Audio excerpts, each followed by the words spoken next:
Okay, I'm gonna need to change the music so there's no words, otherwise I'm gonna get very confused. But somehow I don't think Jingle Bells was the right one. Give me just a second here. There we go. That works. There we go. Hello. Should be a chill one today. I may have made the mistake of... So I'm just... As always for background music, I'm just listening to the YouTube audio library. Let me know if the levels need changed or anything. Alright. Anyways, we should be good to go. It should be a fairly chill one. Move around some of my windows. Oh, I need to get like a new cable for my headphones. Goodness.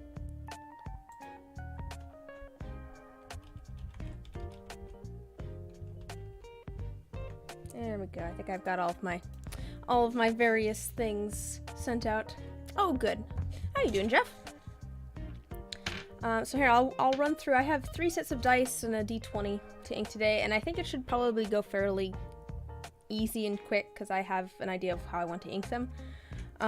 These are some dice that are themed after a YouTube series called Drawtectives. And I made 5 sets. The other 2 are polishing, but I have these 3 all polished. And I just want to get them inked. I also have my resin-caked camera here so I can film inking them. But let me show you the 3 sets. I got this one. Ooh. Sorry, I have to manually focus this camera. It just does not like to focus how I like it or where I want it to. So if I go like this and it's blurry, that's on me. I got this set. This has little flowers in there. Let's see if I can focus this better.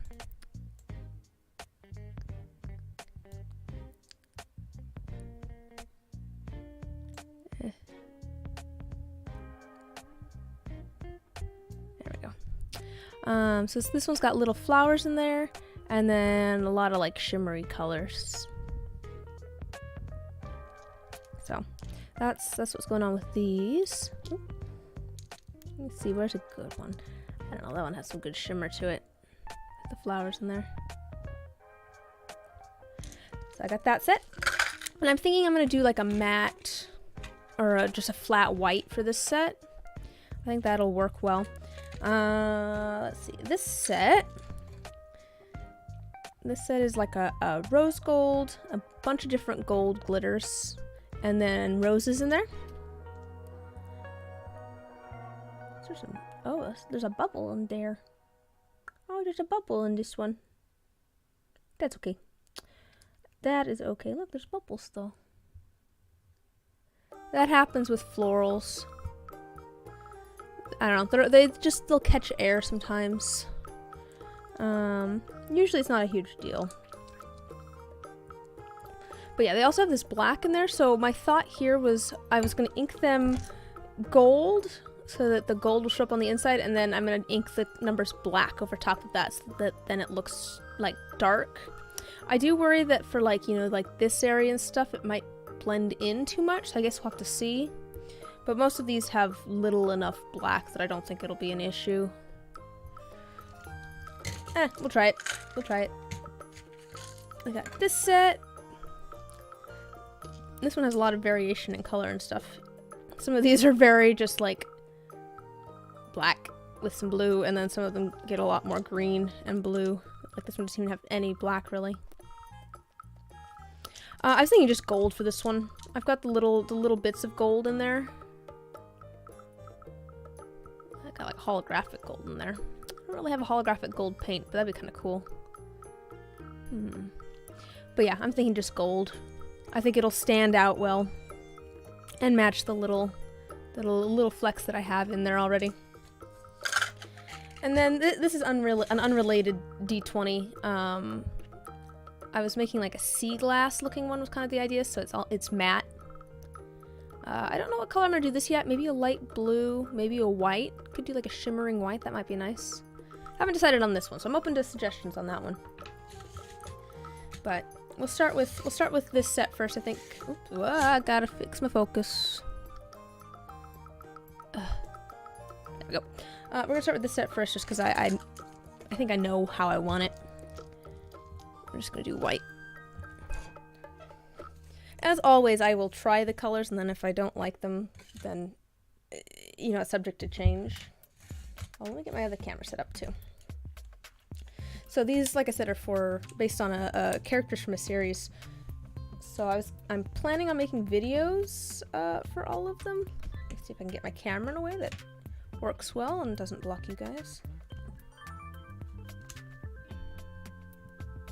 Yeah, that'll work. I don't think that's in your way at all. Might be in my way a little bit, but if you could see from my perspective, things are very, very close together right now. Alright. You guys get to see some of my, my filming process too. So I'm gonna set them down. I'm gonna show getting some of the white paint out. Shell dice? No, they're not. No. They're just regular dice.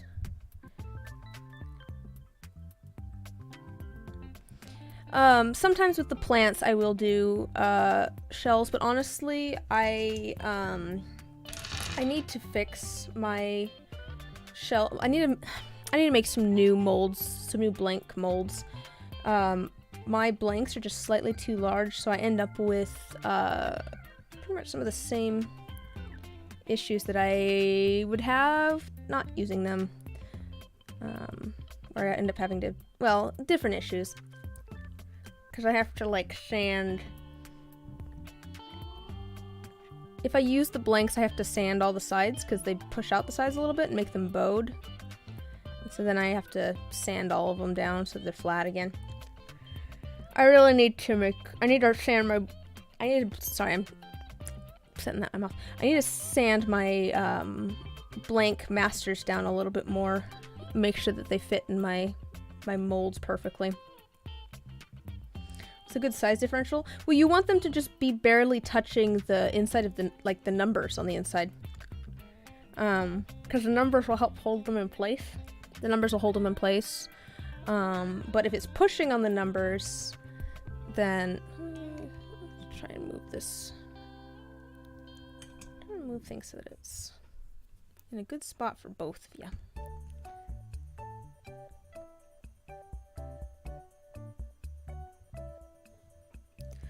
But yeah, if there's a, if it's pushing on the numbers like mine are, then it'll bow out. I did find that if it's actually just a little bit smaller than the numbers, that's okay too. The jumbo D20 blank that I made is a little bit small, like just a little tiny bit. Just I'm gonna sneeze. Oh, excuse me. I need to rearrange some things. These are kind of. Move that. You guys are going over there. This one's going over here. Oh, there we go. I think that's better for everybody involved. Oops. There we go. There we go. I think that's better. Let me make sure you guys are focused though. Oh no. Okay, cool.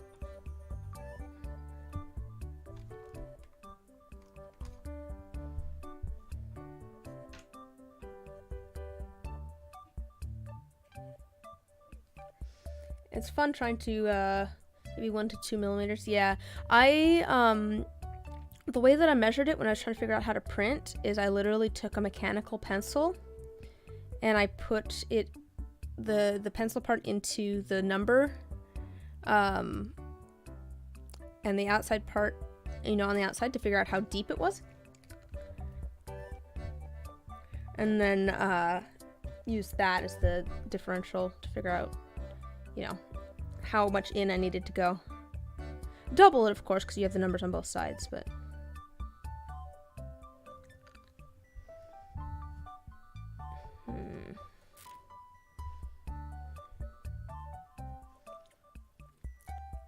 Ah! Hello, sleepy but lurking. Nice to see you. You just get back from work or something?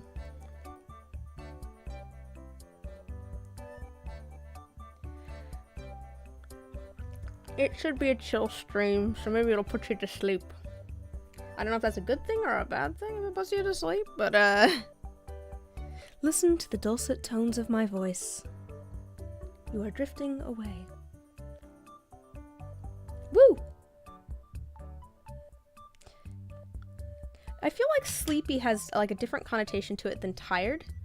Like sleepy is like, I don't know, tired is like, you're gonna take a nap. That sounds like a plan. We'll see how long today's stream is, since I have, well, I don't know, it takes a while to ink dice. But I only have 3 sets, and I have plans for them.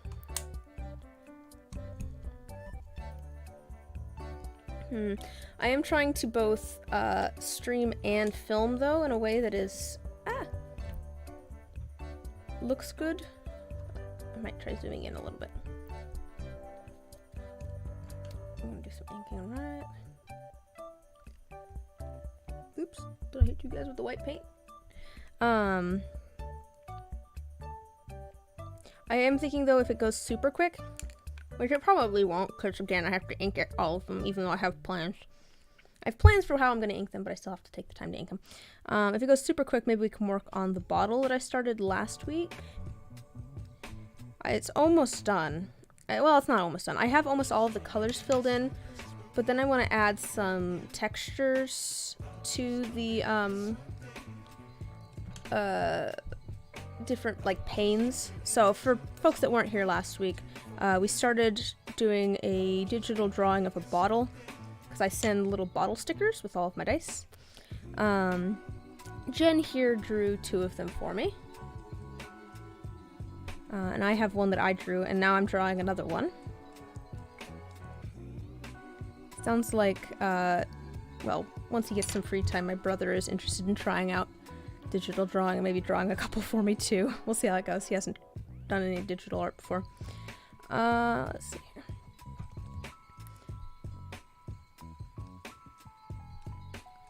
But anyways, we came up with kind of a plan last week and started drawing, and then I went and took that and ran with it, and now I'm almost done with just the base layer of colors. And then, but I want to add texture to like the different panes of glass, because if you look at like stained glass, it's not just like a solid color usually. Some of them have textures or multiple colors in them, and I want to add some of that. And I have a little bit already. I can show you guys, but I have a little bit already, but not a ton. I just kind of a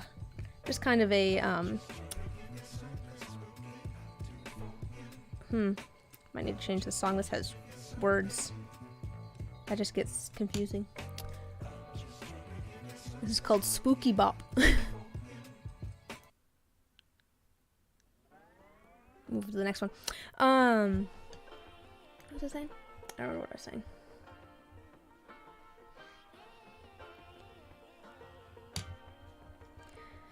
I feel like digital art is one of those things that it's very similar. Oh.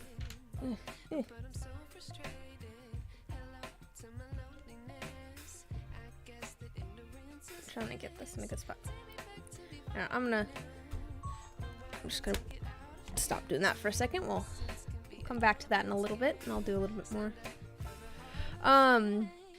filming. I put the camera away. What was I saying? This is just a story of my life. Like, what was I talking about? I don't remember.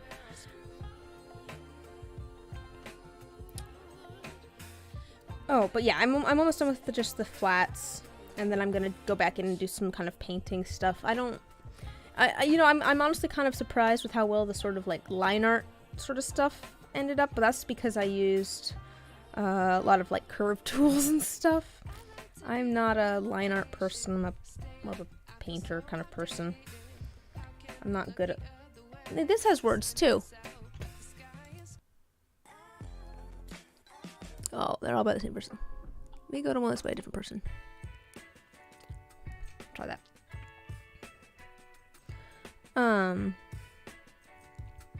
Yeah, no, I didn't do a lot of it freehand. I did some of it freehand, but not.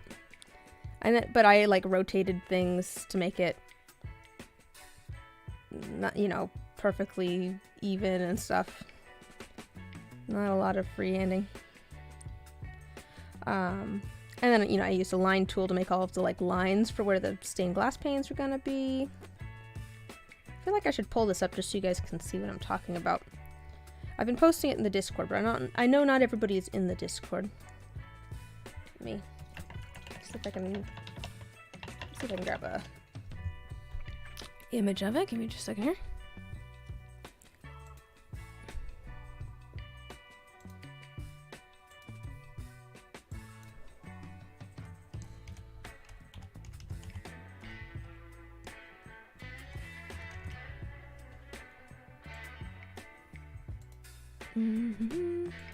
That's not what I need.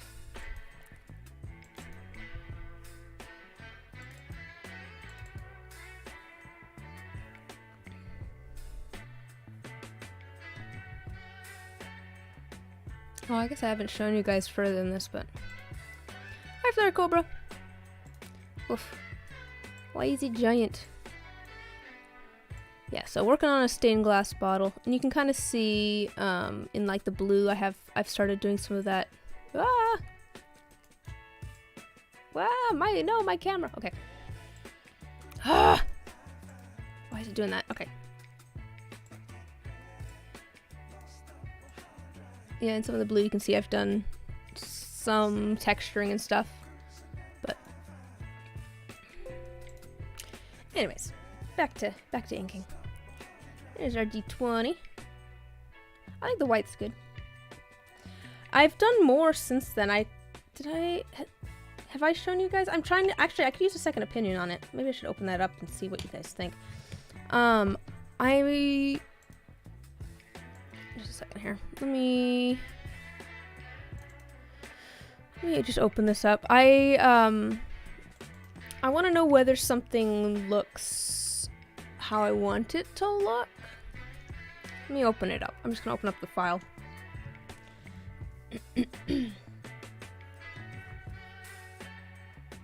Okay, let me move over to, let's see if that'll work. There we go. Does that look like, so this part right here, does it look like it's a layer of like liquid? Like, does it look like it's the top of the liquid? I will say I think it does look a lot better with the dark background, which I do plan on having. And I'm going to add some glow effects and stuff too. But I'm just trying to decide whether this section works how I was intending it to or not. Yeah. I'm not quite sure how to do that. Just trying to make it look like there's a layer of liquid. I would make it like maybe not as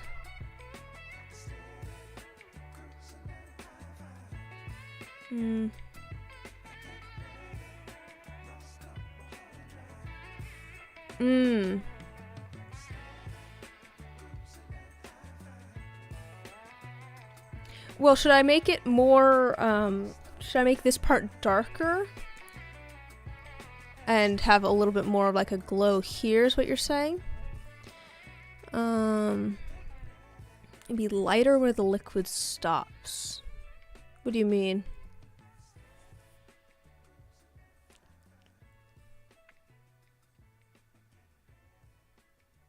The liquid absorbs light. Oh, well, the idea with this is that the liquid is the light source. That's what I'm trying to figure out. So it's going to be kind of lit from within by the liquid in it.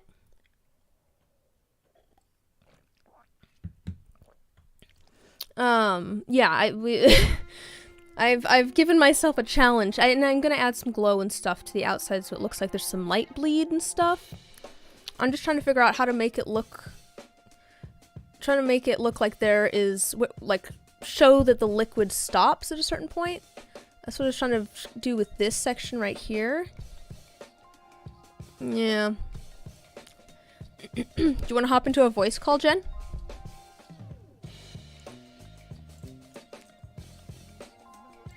Do you want to just hop into a voice call on Discord? I can do that.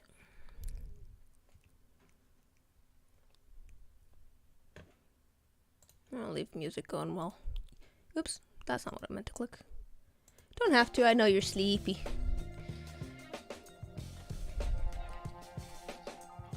Yeah, I can send you the file. Give me just a second here. Let me turn the music off because I can't think while I'm doing this. Let me go to Discord. Let me see if I can send you the file via Discord.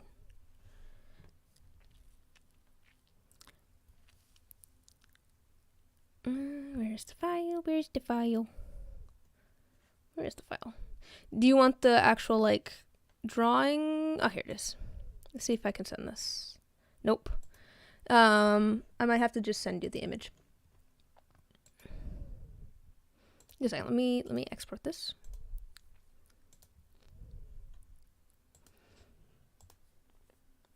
I'm gonna send you a PNG because it won't let me send the thing via Discord. Unfinished.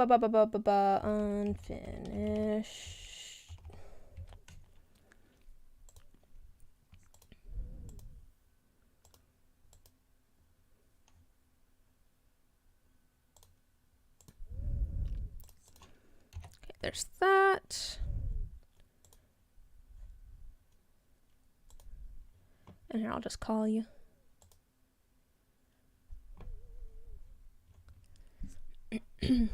Hopefully people will be able to hear you. Hopefully I'll be able to hear you. There's a bit of stream delay, I know, between... Oh, hello. Hello. Hello. Impromptu Discord call. In the middle of inking things. Yeah, that's fine. I'm here to crash the party. Hello, people who are watching. I am Jen. I'm always here. I live here. Yeah, it's true. It's true. Pretty sure Jen lives in my basement, and I just don't know about it. Exactly. I am often just a little creature here. That's also true. So what are you trying to Honestly, what I'm trying to explain is something I gotta like test myself, because while I have done bottles, I haven't done like actual studies on how they work. I just sort of hyper referenced without thinking, and then I'm like, oh, well, this works now. So we're gonna figure this out together. Yeah, I haven't added any of the like painterly stuff yet. I'm just trying to figure out how to make it look like the liquid cuts off at a certain point, and that the liquid is the light source.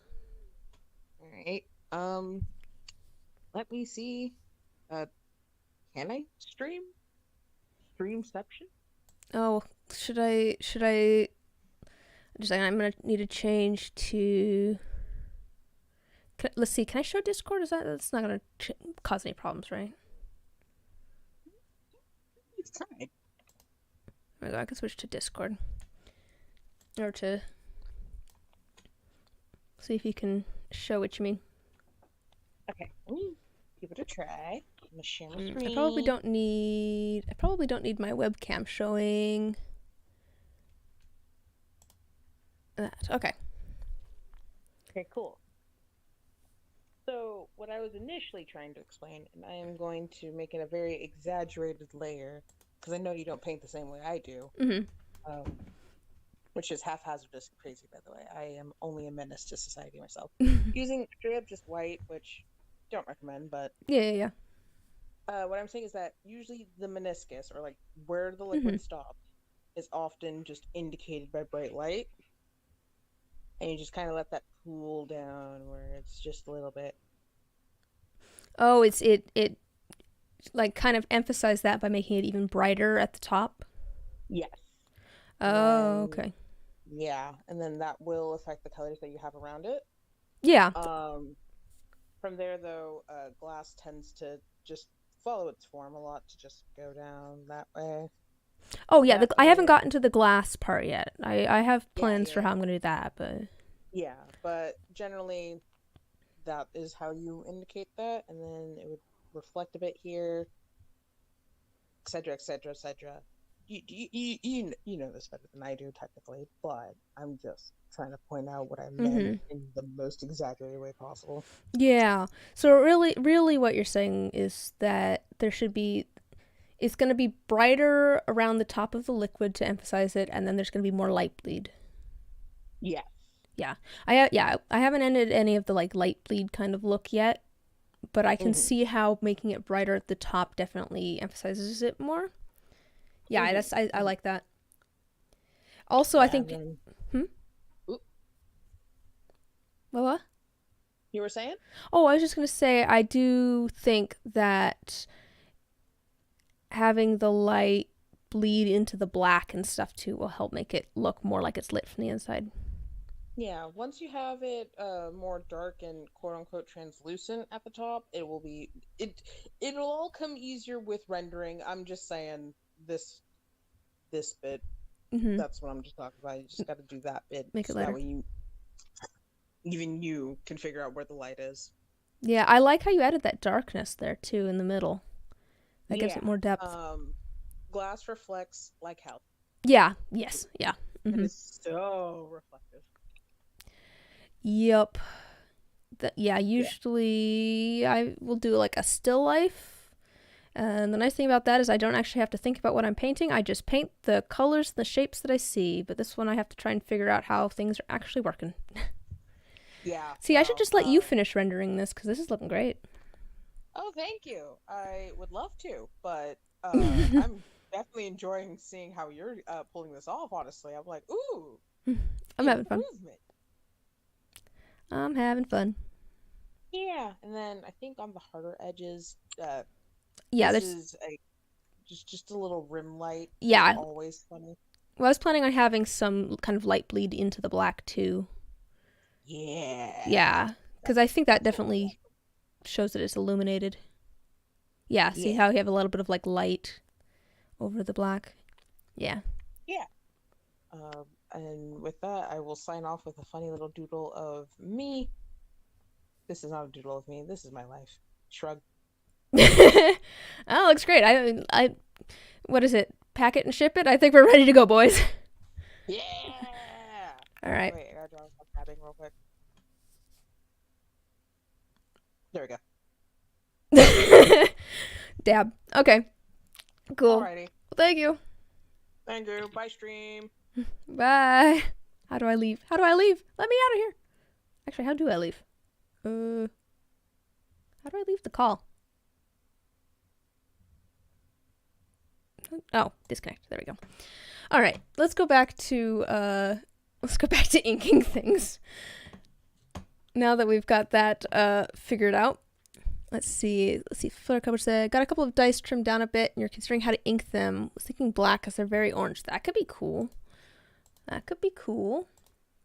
Let me get back to inking things. Anyways, we got our D20. We can get our music going again.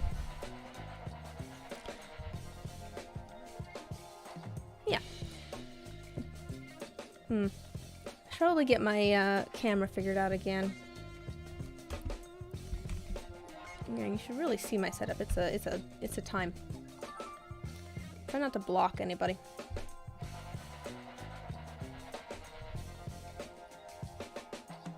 Oh, that works.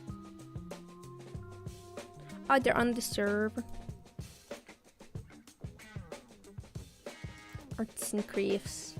Ooh, so here's my suggestion for if you do black. And it's something I'm going to be doing with this set of dice right here. I would do a layer of orange or white or something first, and then do black over the top. Because if you just do black, it's going to get a little bit muddy. It'll make the orange feel muddy.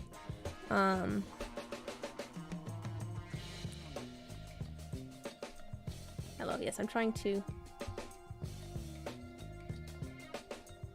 trying to get it so that things are centered on both cameras. It's more difficult than you would think. Okay.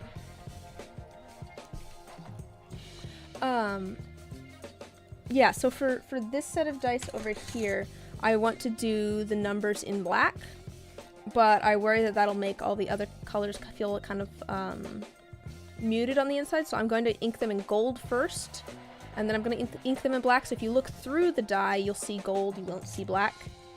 That's something I found with some... Just like, I need to get this in frame. Like white dice or clear dice. Sometimes it's best to...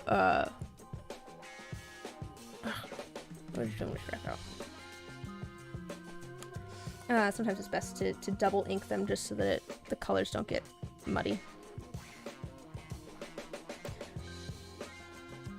I think I have a set of dice somewhere here I could show you.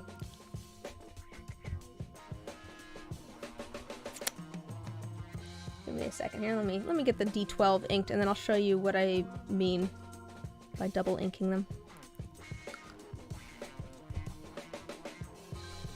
But yeah, I do think that black would be a nice contrast. Or purple. Ooh. That'd be very Halloweenish, I think, with purple.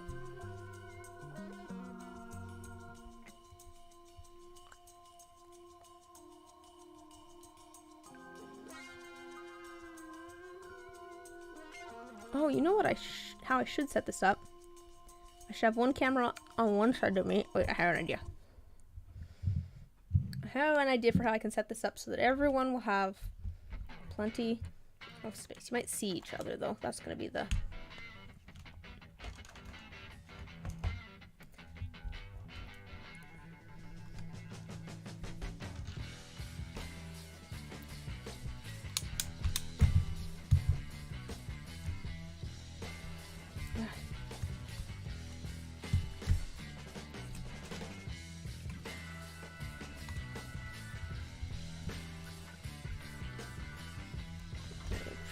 Move this so that everyone can see. Perfect. There we go.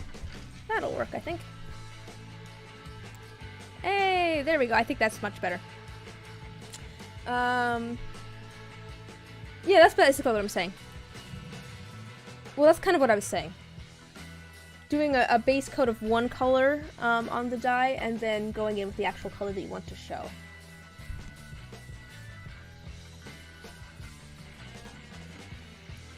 And it depends on the look you're going for.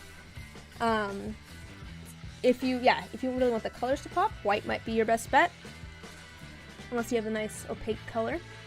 If you're trying to make it so that if it's like translucent and you don't want a color to show, doing it in the color of the die. Oops, how did I end up doing that?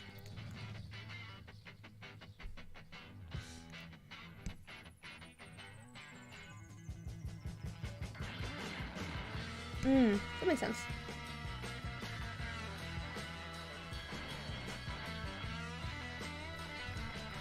Maybe we'll do the set that I'm thinking of doing with more than one layer next. We can talk through that whole process.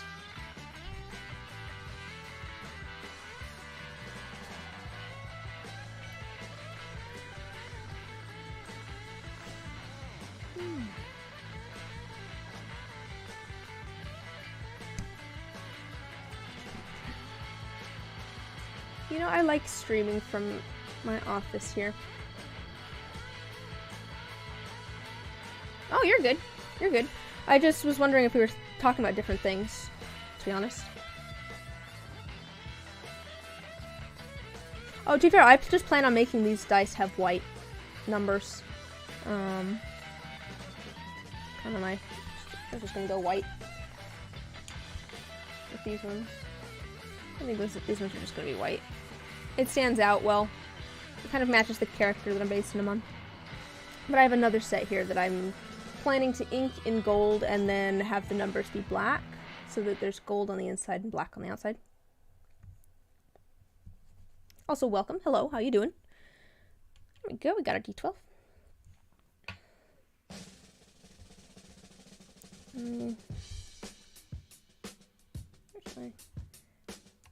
Should I zoom in a little bit?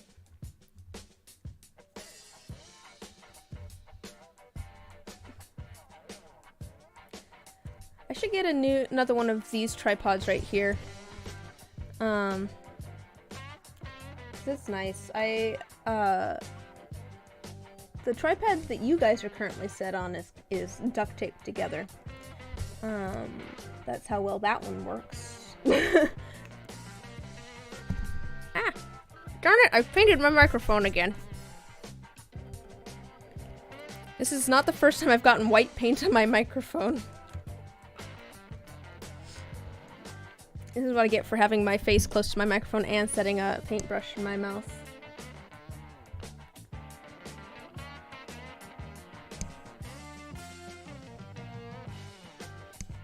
I need more paint.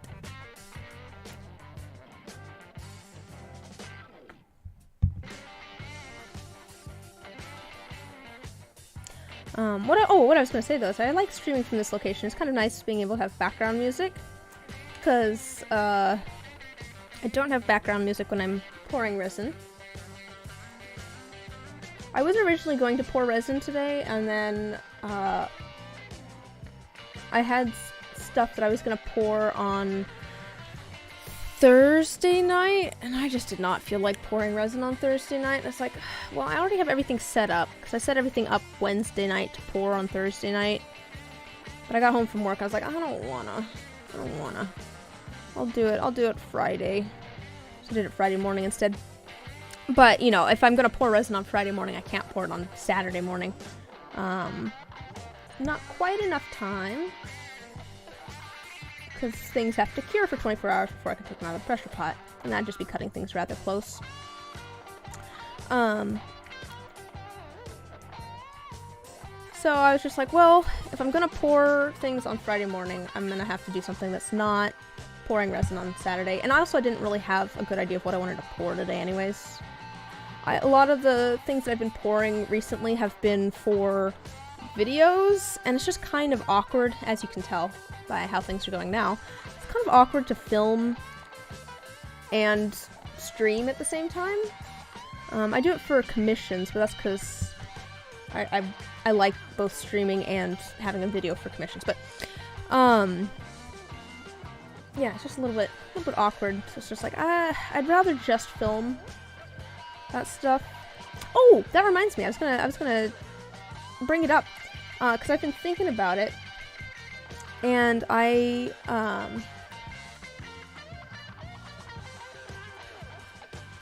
awesome!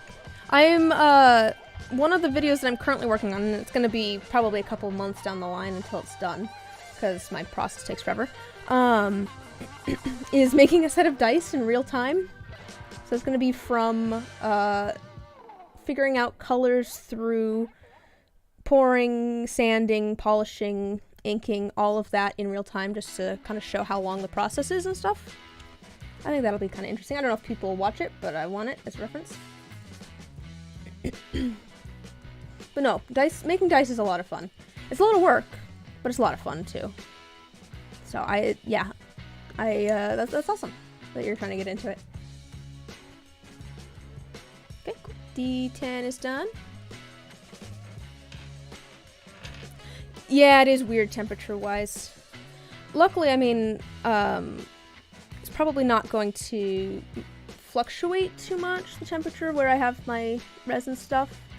It's definitely cool, so things take way too long to cure at the moment, which is part of the reason I'm like, that'd be cutting it way too close. I've been letting things sit in the pressure pot for longer than 24 hours just to make sure they're cured. You'd 100% watch that? I'm figuring it's gonna be like a 3-hour video at least. We'll see how it goes. But what I was gonna say, is, speaking of videos, I think I might want to start doing some more videos in which I'm talking through my process. So in my most recent video where my cats designed a set of dice, instead of just, you know, setting it to some music, the room you make dice in is the warmest room in the house right now. Oh, it's the coldest room in my house. This winter, we went and measured the temperature and it was 10 degrees colder than the rest of the house. Ooh, ow, yikes. Hopefully that gets fixed soon. That sounds like a... Oh. No hot showers for you, I guess. Ugh. That's it. That's an issue.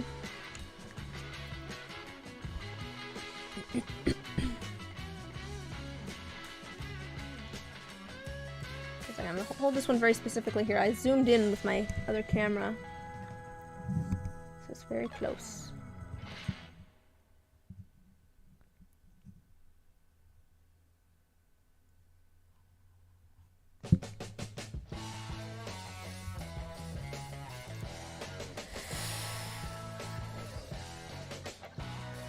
Oh man, that's gotta suck.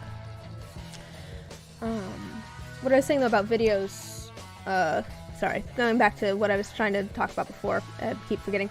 In the my most recent video, where my cats designed a set of dice, instead of just setting the actual like dice making to some music like I usually do, I talked through my process more. I'm thinking maybe I want to do some more videos like that. Because like a lot of my videos at the moment are just making dice set to music.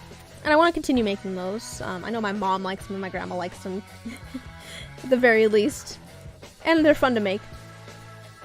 But like, I was thinking about it some more and thinking about the videos that I like to watch. And the videos that I like to watch are the ones where the person who's making stuff is also talking about what they're making, what they're working on. And their you know, their thought process and stuff behind designs and stuff. It's like, well, if that's the stuff that I like watching, maybe I should try, you know, making stuff like that too. Cool.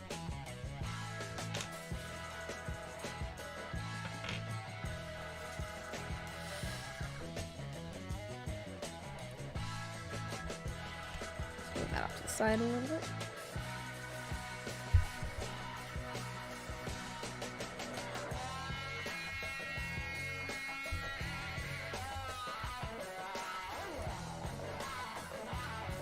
A good spot for this. There we go. It's kind of in the camera. So that's whatever. That's fine. It could be in the background.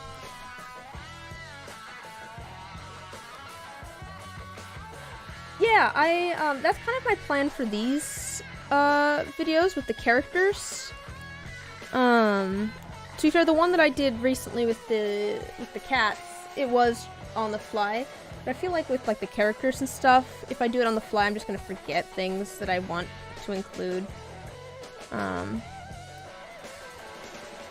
do worry though that if I do it as a voiceover, I'm going to overthink it. If that makes sense. I'm gonna overthink it and then just get like, I don't know, not actually do it. I'll be so worried about writing a script and stuff.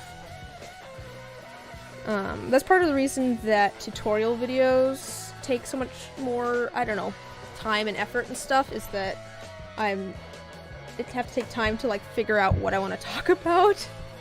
I have written some scripts. I've written scripts for the tutorial videos that I've done. Which is why I don't do a ton of tutorial videos, is because I have to try and figure out what I want to say. I think probably for these ones I might make a note of a couple things that I want to talk about. The nice thing about voiceover too is that I can go back and be like, oh, I forgot to talk about this, and then just go back and record it and add it. Oh, just a second here.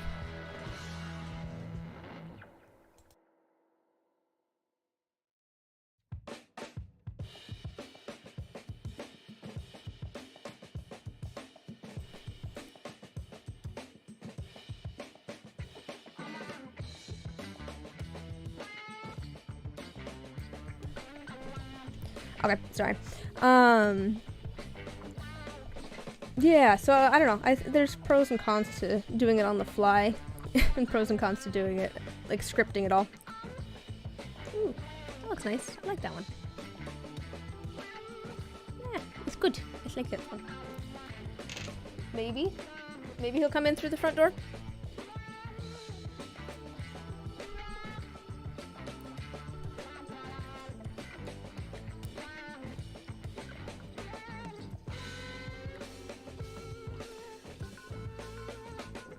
You know, maybe this will be the, so, like I was saying, these are based on characters, and I plan on doing some, like, talking through my design process and stuff on them, and why I did things a certain way, and talking about the characters a bit, for people that aren't familiar with them.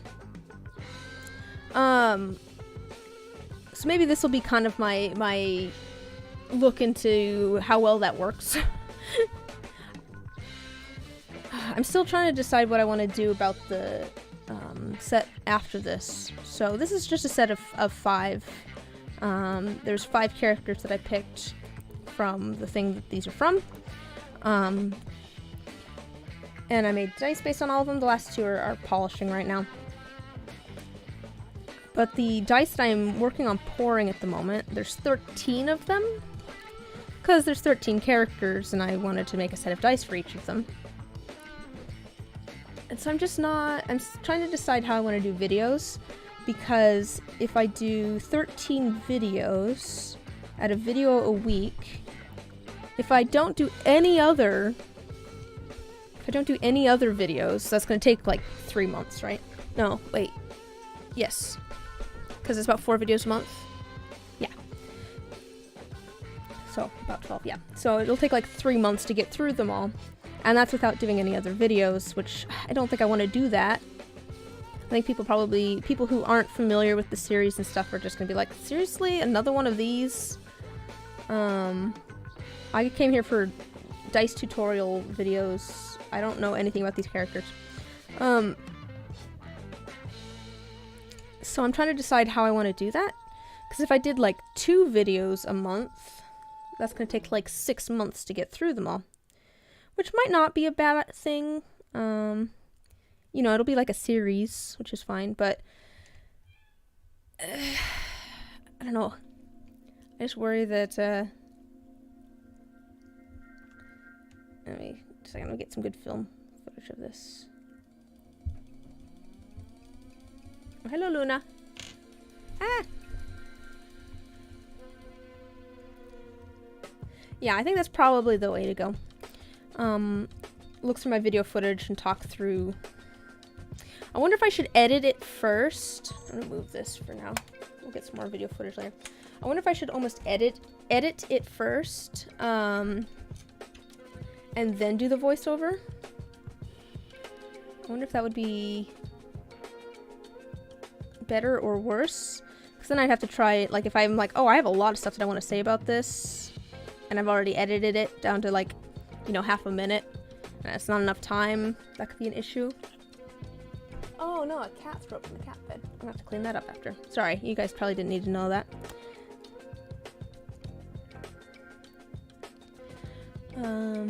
Yes, that's a good point. That might help me not stress over it too much.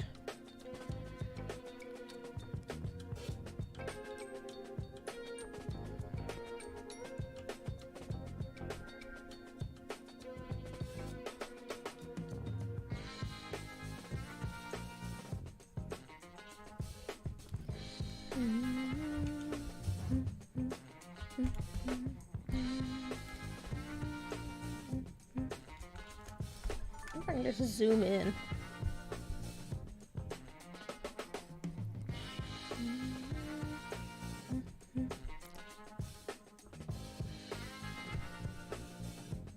That's not bad.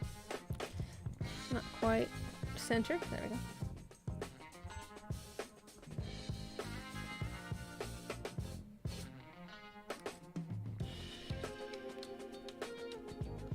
But anyway, so what I'm still trying to figure out, and I posted about this in a couple places looking for advice, like the Discord and I think I did it on Patreon. I'm trying to figure out how I want to release those videos. So I came up with a few different ideas. One of them is just do nothing but you know, those videos for 3 months. I don't think that's a great idea. I think the lack of variety is might turn people off a little bit. I could do, like I said, 2 videos a month or whatever. So 2 out of the 4 videos that I do, because I do about a video a week. Could be the videos based on the characters. Alright, this is the last one. Wash my brush. Show these off.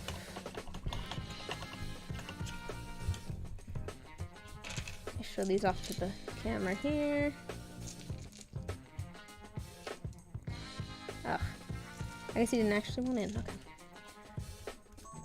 Alright, just a second. I have to manually change the focus on this camera, so I'm gonna do that.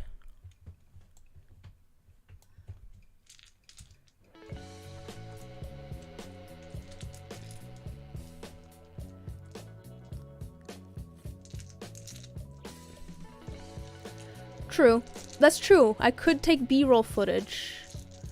That's a good point, that I could do B-roll. I always forget to do B-roll footage.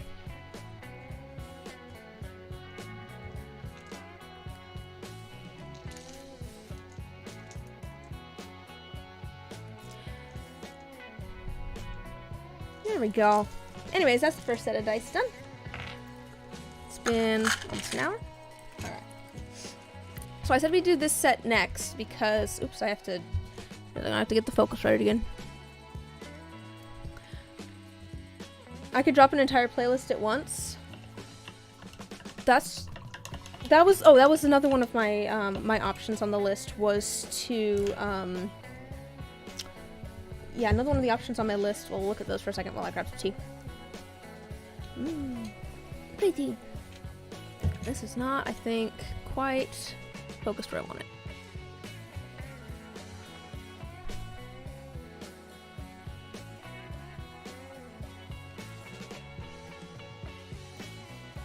Oh well. Yeah, another one of the options was to try and release more than one video a month, or more than one video a week. So I could try and do all of the videos and, you know, release 2 at a time or whatever. My concern with that is one of the thoughts that I had, was to do more than one video at once, or put more than one set of dice in each video. But my concern there is that I don't know that I'll have the time. Yeah, it is very Feywild with the kind of the pastels and stuff. It's true. Wow, there's a bit of delay. Sorry, I have both my... This just does not like to focus where I want it to focus. Luna, what are you doing? Oh. One of my cats is sitting outside the window. I think she's trying to play with him through the window. Anyways, we're gonna do this set. This is the one that I was talking about, kind of double inking. So we're going to do, again, let me film. Pull out my camera.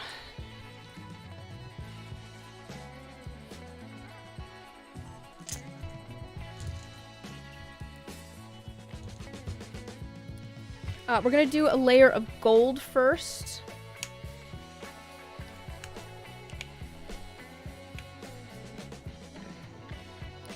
Sorry, I'm trying to get good video footage. Oh, there we go. That's not too bad.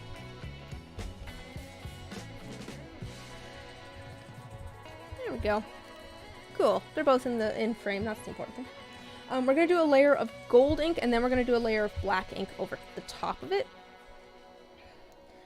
Because I think the black will kind of muddy things up a little bit on the inside.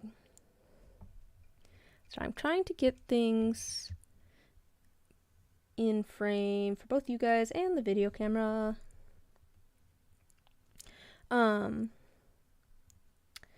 Yeah, maybe someday if I can do this full time again, I can do more than one video a week, but... Oh, gosh. This has words. No. No, no words.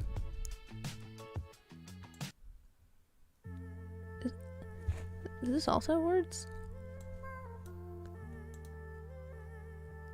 Let's go. Oh, I know that they often have words too. Okay. Audio track is unavailable. There we go. Just trying to play with him through the window. Yeah, maybe someday if I can do this full time, again, then maybe I'll have time to do more than one video a week. But I don't know that I could do that at the moment.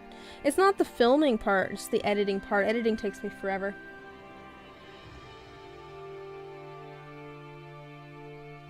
Perhaps someday I can hire someone to edit for me. That's a pipe dream down the line sort of thing, though. I am not making any money off of YouTube at the moment. Can I hire my brother to edit for me? I feel like he'd be good at it.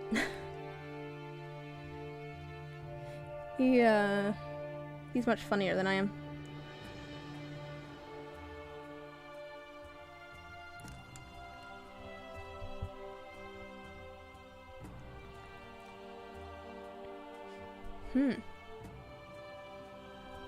Interesting music. Okay.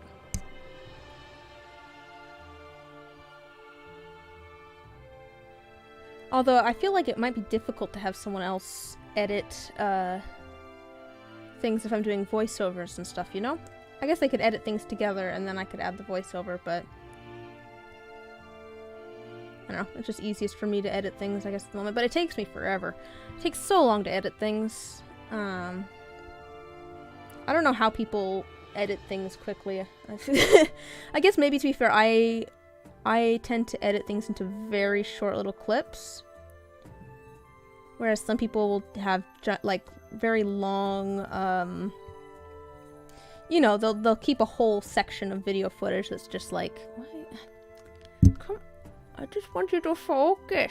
Why are you not focused where I need you to be focused? There we go. That's better.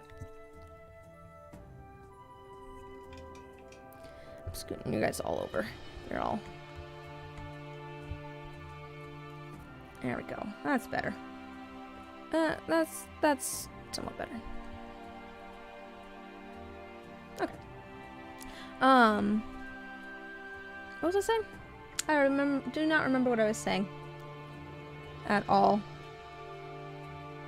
Oh, editing takes me forever. Yes. That was basically it. Just that editing takes me forever. Because I cut things down into really short little clips. I wonder if it takes other people less time because they do longer swaths of video, like a longer chunk of video at a time.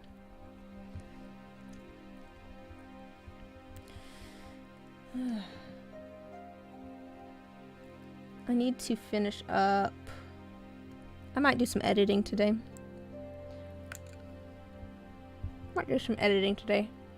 Actually, I should probably do some stuff around the house, to be honest. I have lots of stuff I should do around the house that has fallen by the wayside.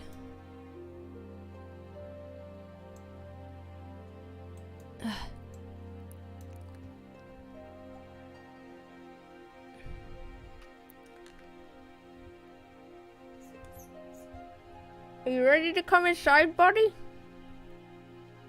I have a fishy cat.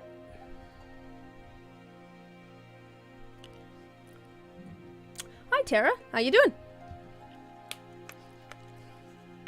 So what sort of pretties do you make? I see your name there.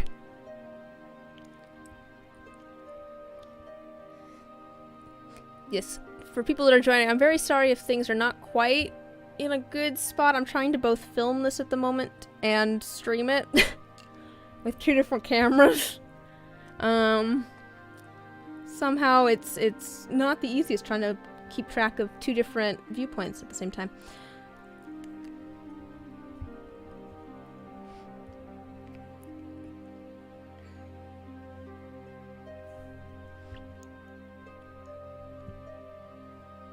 I have so many videos I want to make. I've got so many videos I want to make, guys. I'm focusing on some of the stuff that I already have footage for at the moment. Oh. Thank you, Luna. Thanks for the... Oh! Hello! That's the thing with people having different names. Fitz! Just a second. I think I need to go let my cat in. He's scratching at my window.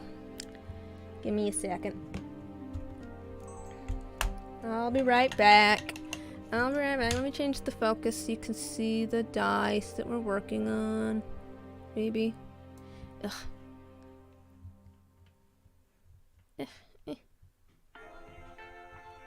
Can I just get things in focus? I might just leave it gold, actually. It's kind of nice gold. Okay, I'll be right back.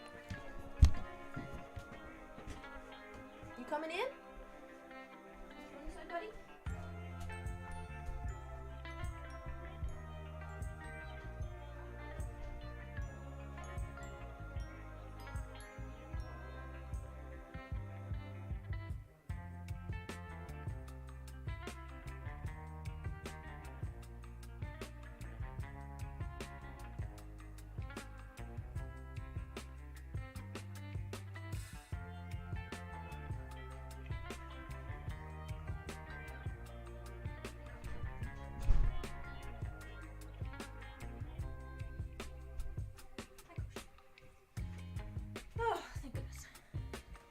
Okay, there's no longer a cat scratching at my window. Thanks. I'm just a second, let me. I'm now rethinking. I was going to do a layer of gold and then a layer of black, but I'm kind of liking just the gold. It's kind of subtle, but like, I don't know. Maybe we could try a black on like the D6 and see which one I like better. I'm kind of liking the gold. I don't know, what do you guys think?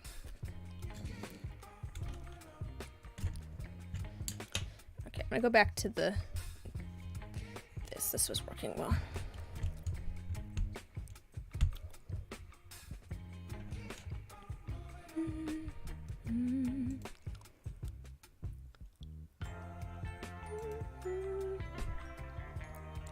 Yeah, I like the gold. Gold's pretty nice. Okay, just a second. I need to scoot things around a little bit. And this is why I need to figure out how to, yeah. Oop, I'm liking the gold. Yeah, I might just leave it gold.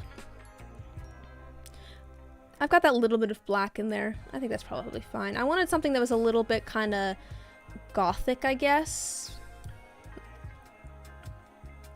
I might try, before we go any further, I'm gonna try black on the D6. I'm gonna do a layer of gold and then I'm gonna do a layer of black. I just want to see how it looks. Or if it's just like, doesn't work, you know? So let me do a layer of gold on here. We'll let that dry and then we'll do a layer of black on that just to see if we like it.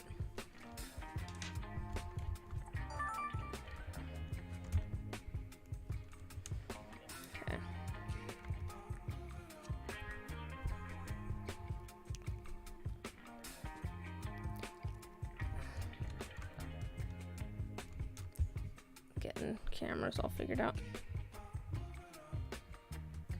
Yeah, I've done that before. I don't know if that's the vibe I'm going for with this set, but I have done that. I don't do it super often, I guess. That could look cool. Or maybe like a swirl of or I could do like gold with maybe little flecks of black. That could be cool. Let me move this over a little bit. Trying to get things in frame for both of you. Okay. There we go.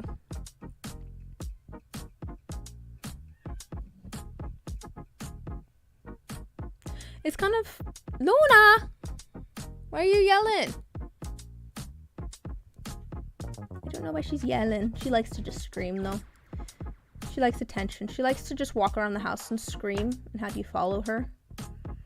Which is probably why she does it, because she just likes you to follow. We could do... Why don't we do some experiments on the D6? We can see which one we like.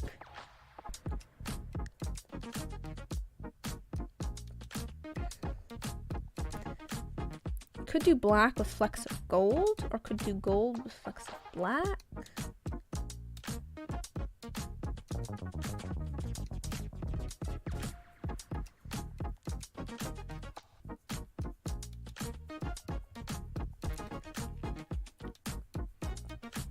Alright, let me... Oh. 6 months. Capuchons. Other resin crafts, yep. Sculpting, drawn enemy style. Man, I feel like that is just the story, right? It's just like, I do all of the arts and crafts. I get pictures one. That's something I've had to, kind of change, I guess. I have so many art supplies. And I'd love to go back and do some painting, but I've been so busy with dice making. We should do a painting stream sometime. I have an idea for a painting to do. I mean, I've got a couple paintings we can work on. Okay, let's take a look at the D6 here. Let me try, I'm gonna do another side gold, and then we can try one with black over the top and one with little flecks of black. Hi, Fitz.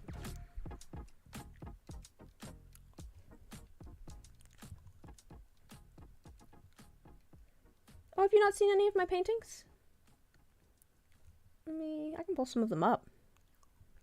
Give me a second here. I'm gonna let this dry for a second anyways. I'm gonna let this dry for a second. I can pull up some of my paintings. It's been so long since I've done any painting. It's the sad thing. But I love painting. Let's see here. Oh,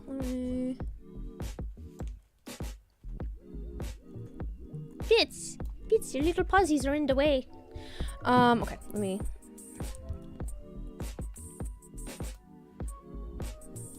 let's see. I'll show you my,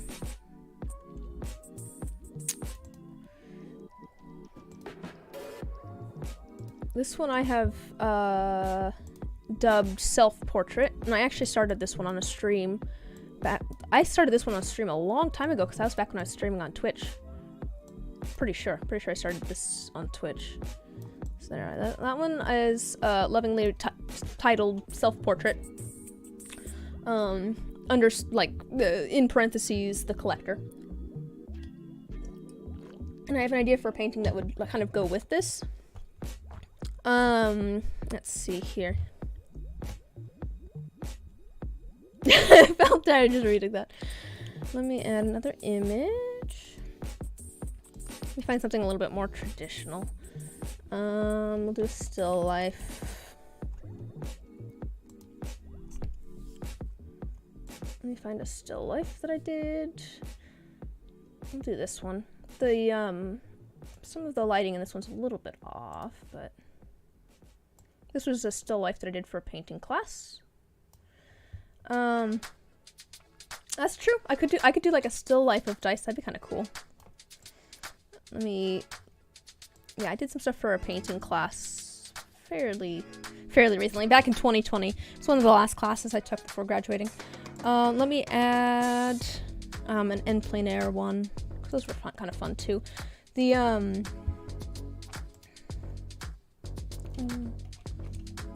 oops. En plein air.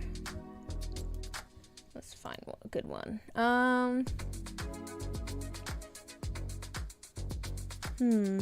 The en plein air ones were fun, but it was kind of interesting painting them, because I was like, this is terrible up until like the last layer of paint, at which point I was like, oh, okay, this actually isn't too bad. The self-portrait one, yeah, I'm quite fond of that one. I got an award at our local fair for that one, the crow.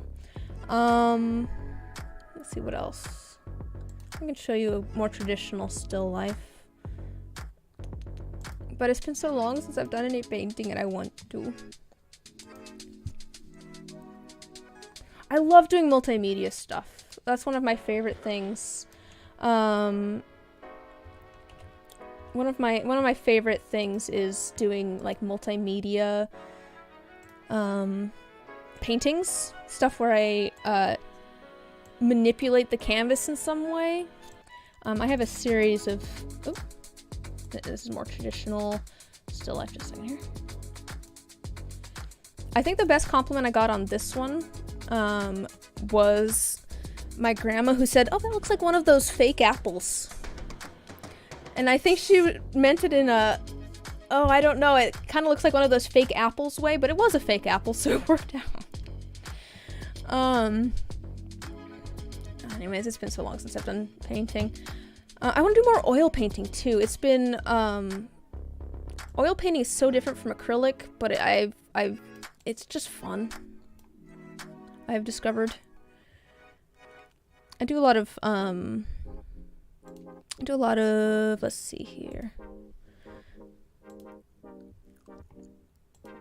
Source, swirl. I do a lot of abstract stuff too. This one is a giant painting. It's not like giant, but it's probably about 4 feet by something. 4 by 3 or something like that. Maybe? No, probably 3 by 3.5 or something. That's fun. Let me see if I have a picture of, I did a set of paintings, and the point of them was not to be pretty. Let's see if I have, I don't know if I have that. Where I have that. Yeah! So that was the fun thing about this painting, was that, kind of whatever angle you put it at, it kind of looks like something different. One of them, yeah, it was a kind of a phoenix. If you put it kind of on its side, I don't know if there's a way to rotate this. There's not a way to rotate it, unfortunately. Yeah, if you put it on its side, it kind of looks like a tunnel that you're walking through. Let me see if I can find, I'm gonna have to go to Facebook. I don't want to go to Facebook, it's Facebook. Let me see if I can find. Oh yeah. Oh yeah. That is the thing with oil painting. That's the thing with oil painting, is I found it so different. It's so different from acrylic. Like so very different from acrylic, because they're two completely separate things. Do I have? Oh, I didn't.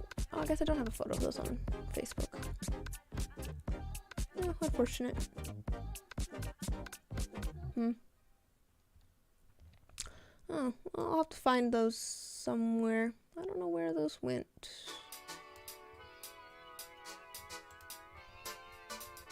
Let me see if I have this somewhere. Or did I put it on Instagram? Look on Instagram real quick. Oh, that'd be on my personal account probably.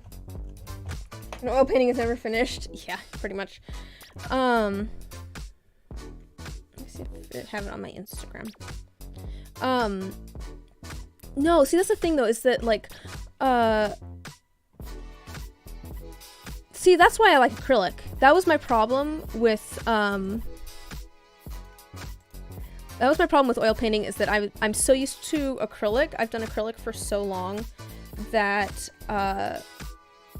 when I tried oil painting, I was used to being able to paint something and then rest my hand on the canvas. And that just doesn't work with oils. Oh, here it is. I'm gonna have to show you this way. It's a very, it's definitely been, this is from a long time ago, and it's definitely been altered in Instagram. But let's see, I did a series at one point that was just all about manipulating the canvas in some way.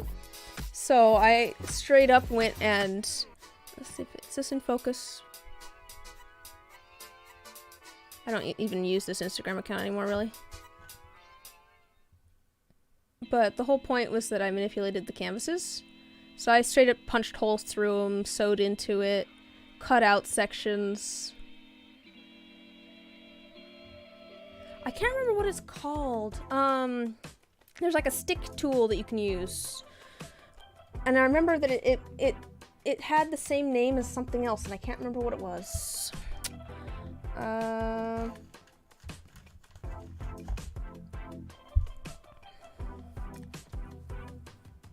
Oh, that's a nice Bob Ross quote. Okay, I think this is probably dry enough. We can try a few different things now. At least this side is. So let's try it with a layer of black and see if we like it better as the gold or with the layer of black.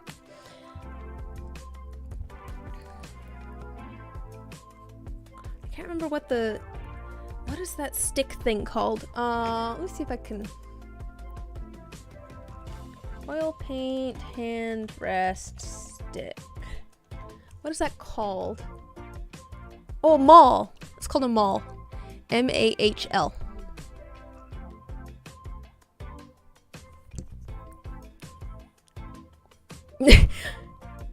I'm suddenly amused by my Google search of oil paint hand rest stick. Yeah.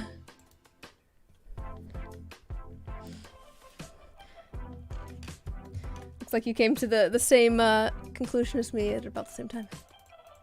There's so much delay. So that is one of the things with YouTube versus Twitch I found, is that there's a lot more delay between when I say something and when you guys hear it than there was on Twitch.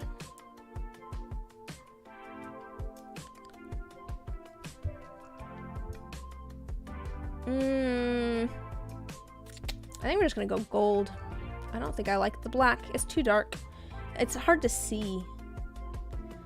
I don't mind that it's dark. I don't know, actually, because I'm kind of going for like kind of a gothic vibe.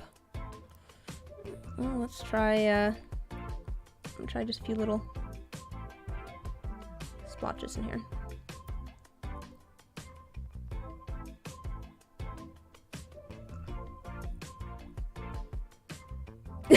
Amazing job of telling me things as I literally say it. Hey, what is it? Great minds think alike, all that. Yeah, I think I'm just gonna do it gold. I think I don't like the black as much. I don't know though, because I should pull up the character. I should pull up the character that I'm thinking of so I can show you guys.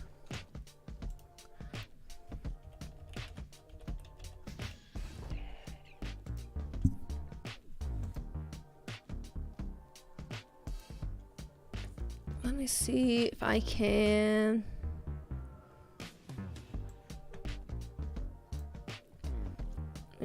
Let's see here. We're gonna have Streamception for a second here. Desktop. Woo! This is the character that these are based on.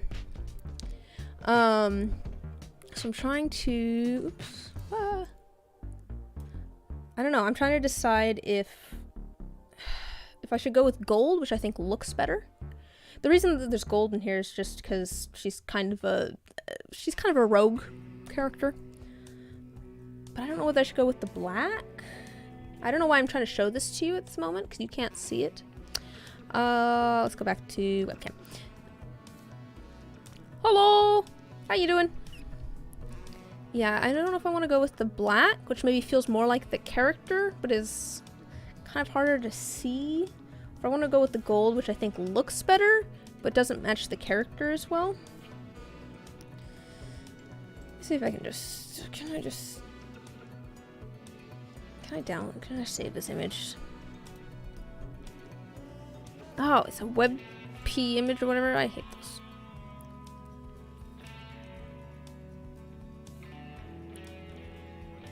Well, I kind of tried that. I was trying it with like little splotches of black here, just to see if I liked it with the gold and the black. I don't know that I like it with the gold and the black. Oh, like the dark purplish color? Purplish pink?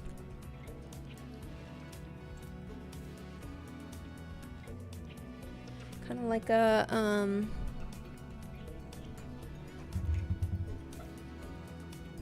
Let me try this color real quick.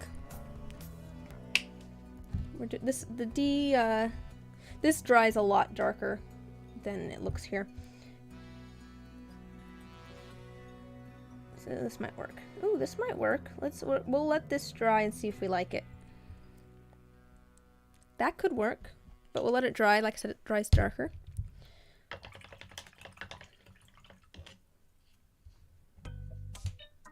And that could work. Honestly, that's not a bad idea. Honestly, not a bad idea. Well, let's set these off to the side for now. Like I said, it does dry darker, so I'm gonna let this dry so we can see how we like it. While that dries, we can look at the last set of dice that I have. These ones I was thinking of just inking in gold, since there's that gold in there. Little bits of gold. I think gold's probably a safe bet here.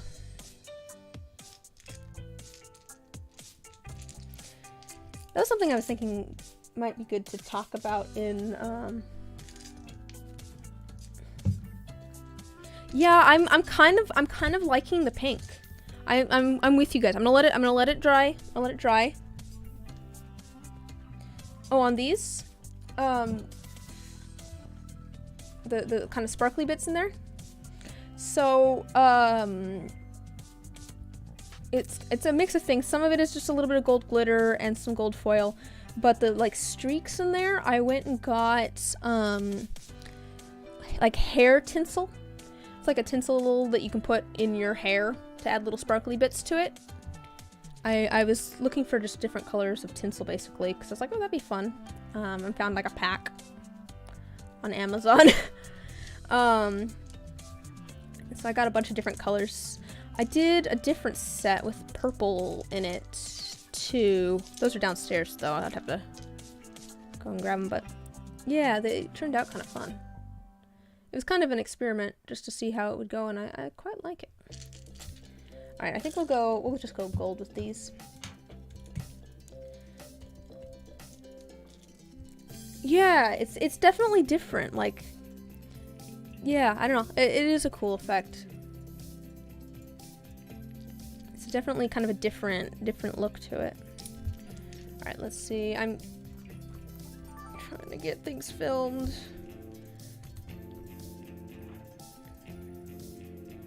Yeah, that was something that I was kind of going for with this set, and it kind of came about accidentally a little bit.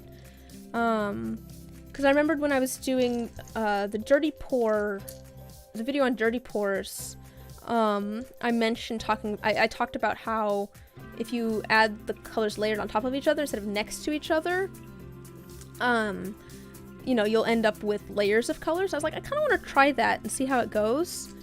And so I did, and so I had black on top, and that went to like the blue and stuff here, and then I had a bunch of color left in the cup, so I just went to the next dye, and ended up with the blues and like the green, a little bit of kind of tealish green. So this was one of those sets where I'm like, oh, all of these dice are very different, but I really like how different they are, even though they still match. I do feel like they still go together, because you know, this part ties into both the black and that greenish color, and then that greenish color's in here. I was, yeah, I don't know. I think it's fun. It's very different. I don't usually do stuff like that. Alright, let me try and get some stuff filmed.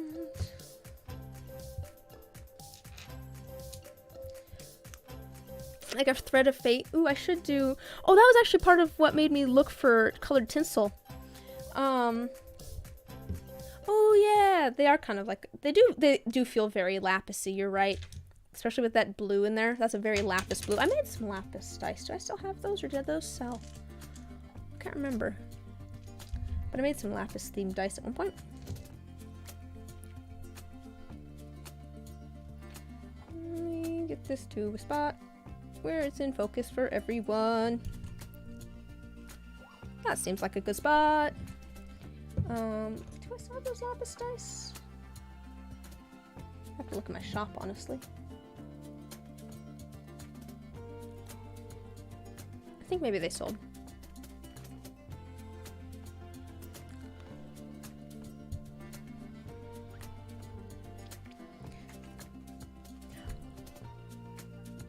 Oh, I did a bunch of stone themed dice.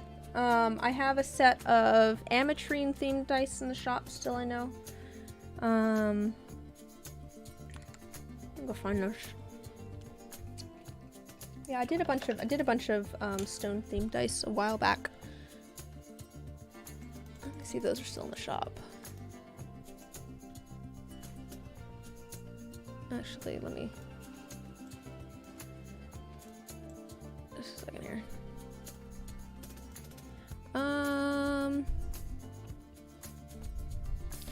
So I still have the here. I will show you my. I'm gonna move you guys over here so that you're not inceptioning again. Let me turn off my camera. Let's see here, desktop. Yeah, so I still have a set of bloodstone themed dice that I did. Do I still have the lapis ones? I don't think so. Here's the ametrine themed ones. I did these a while back. I really like this set.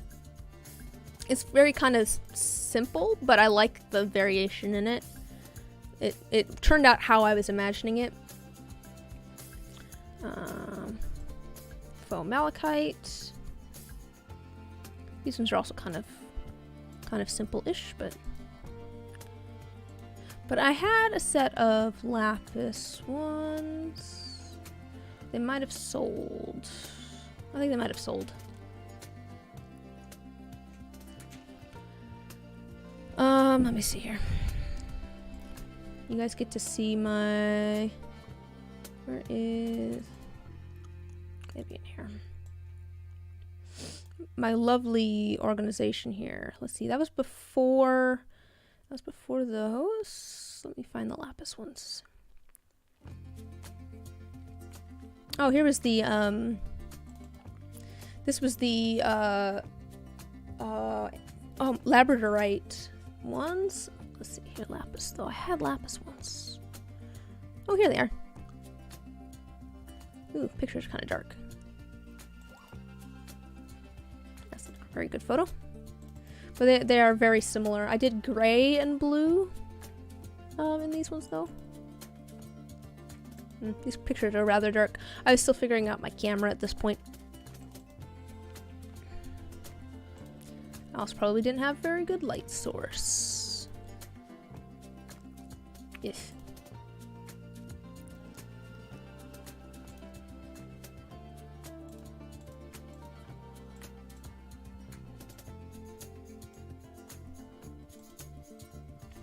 Anyways. Yeah, I did try making, and you can see I have little pieces of lapis out here too. I have lots of rocks. Okay, let me webcam go back here.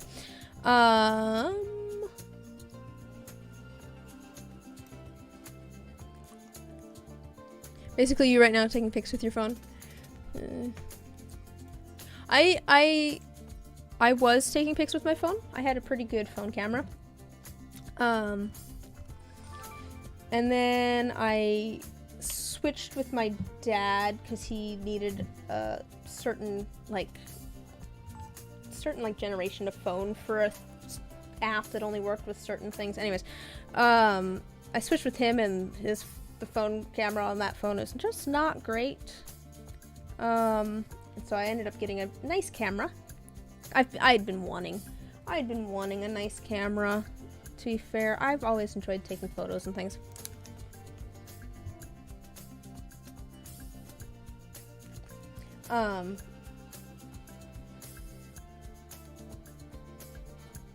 But I'm still figuring out how it works and stuff. I don't know. I feel like I've gotten better.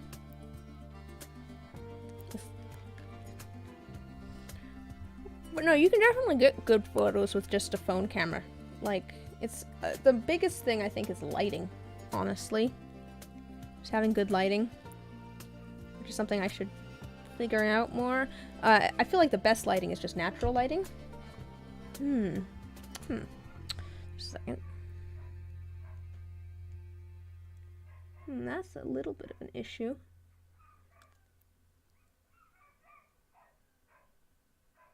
The, that foil string thing's kind of poking out a little bit, just making it a little bit sharp here on a corner.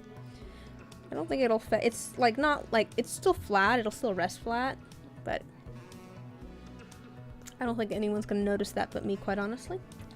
I think that's gonna be one of those things where no one else will notice that.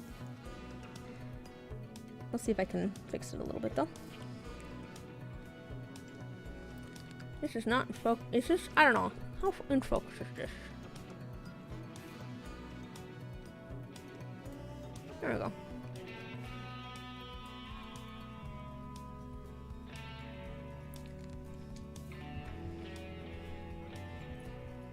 But that's my filming conundrum at the moment. One of them is I want to get better video quality for my videos because I'm using just a little handy cam that I got, and the thing is, it is caked in resin, because as I'm sure you've noticed with how much I keep picking up the camera and moving it around for different angles and stuff, I grab it a lot while I'm pouring resin because I want different angles and stuff.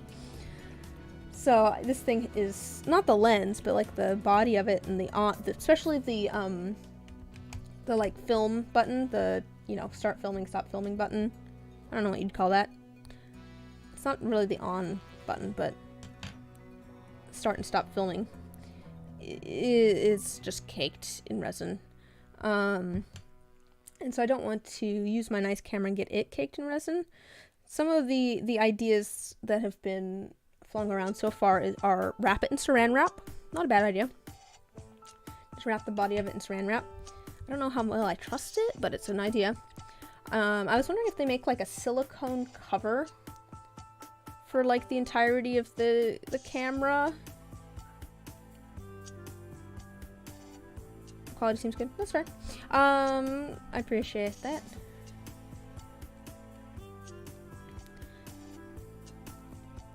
Are you talking about the stream or video though? Or both? Yeah, I think gold is a safe bet with these. Definitely, it definitely works. Sometimes simplest is the best. True. Yeah, I'm not against the idea of just wrapping it in saran wrap. I just don't know if I trust it.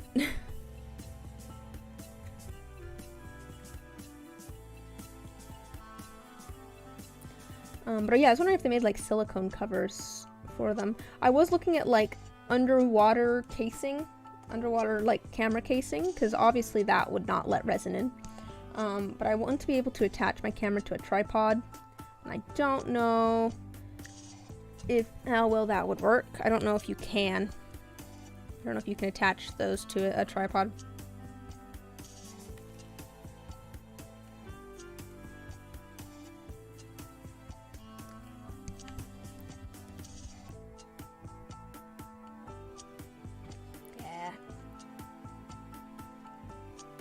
Yeah, I think gold's gonna be nice on here. And I'm liking the pink that was suggested on the other one, I think. It's still drying, I think. Yeah, it's still drying, but I think it's gonna be good.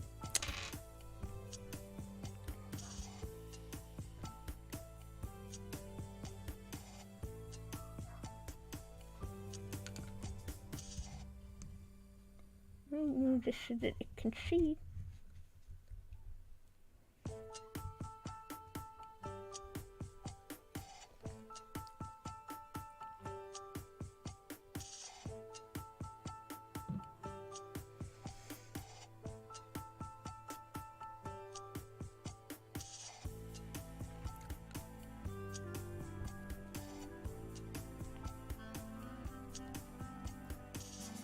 The gold or the pink pops real nicely.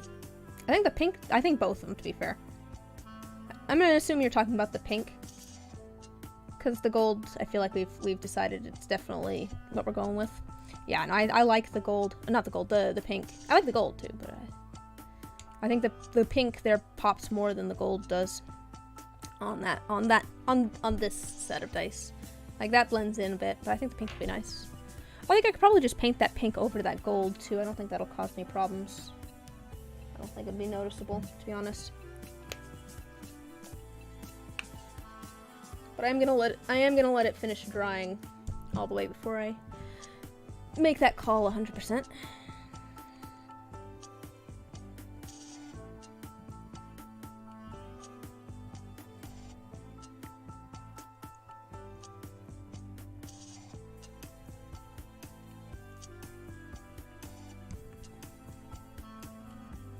And I think I probably don't need to double layer those ones either. I think the pink will be fine. It's not going to muddy anything.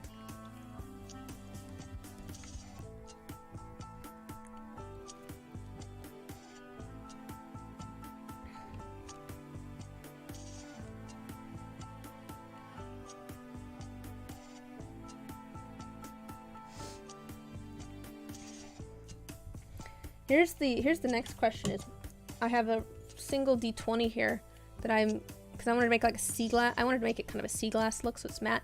What color should I ink it? I'm thinking like a shimmery white or light blue, but I could go contrasty. Like that is an option too. Do something completely different.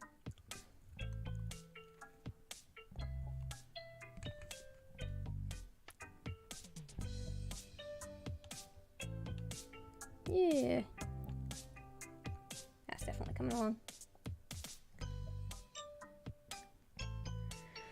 Oh man, I'm so glad I went and wrote down, oh, there's a little spot on that one. Well, I went and drew up a calendar for myself of my plans, like what I'm gonna be working on when for dice and stuff. Shimmer green, like a minty color, that might be good. They definitely match. Hi, Luna. No, don't drink the paint water. Keep going. But I drew up a calendar. Green could be. Green's an option.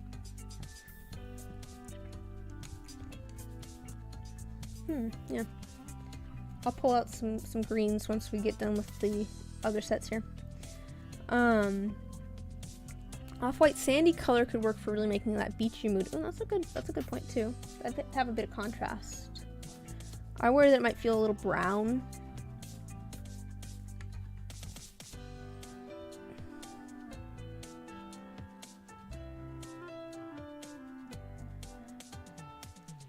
Oh, but I made a calendar for myself of basically because I have this set figured out. And when I'm gonna release it, which is gonna be April. And then I have the next theme figured out, which is gonna be another set of characters from a thing. But I was feeling like I was very behind. It's like, oh gosh, I really need to get these other dice poured. I need to get these poured like yesterday.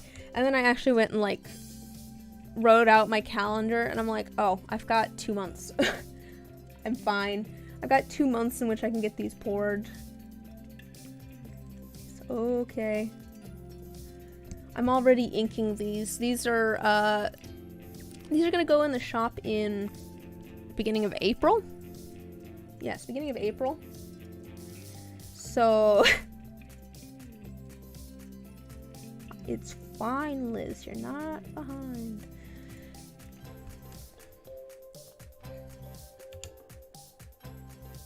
But I do definitely want to start working on the next set, because this set has 5 dice, the next one has 13. Bit of a difference in how much work I'll need to get done there. Oh yay. There we go. D20 is all done. I'm gonna put this up to the camera here so we can see it. Yeah, I like how different these are, but part of the same set. That'll be good.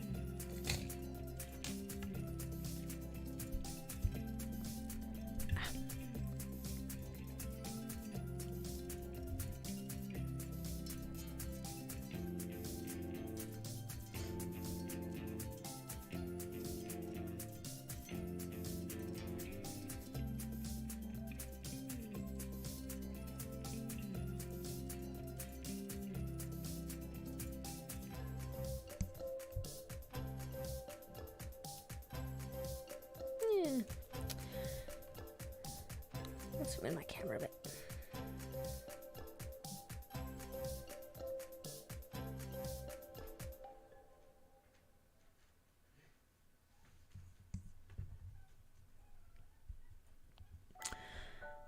Alright, anyways. Let's see, what should we talk about?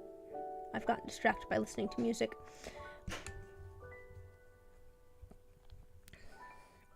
Let's see, I'm not sure what I should do, because I want to do like another tutorial video at some point. I'm not sure what I should do a tutorial video on. I feel like that's one of those things where it's like I can't necessarily ask, because people either will know how to do it or they won't know what it is that they're looking for, if that makes sense.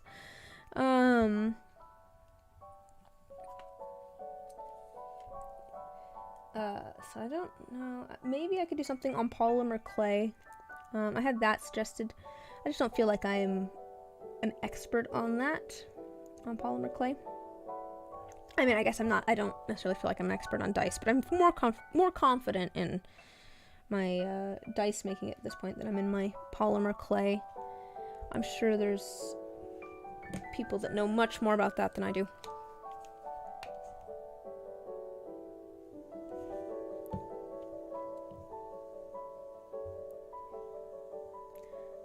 But still, I had someone ask like what sort of supplies and stuff used for that. Let's see. Just got a pottery wheel for sanding. It makes all the difference. Yes, I I have a flat lap that I have modified to be for dice sanding. It's maybe a little bit of overkill, but it works great.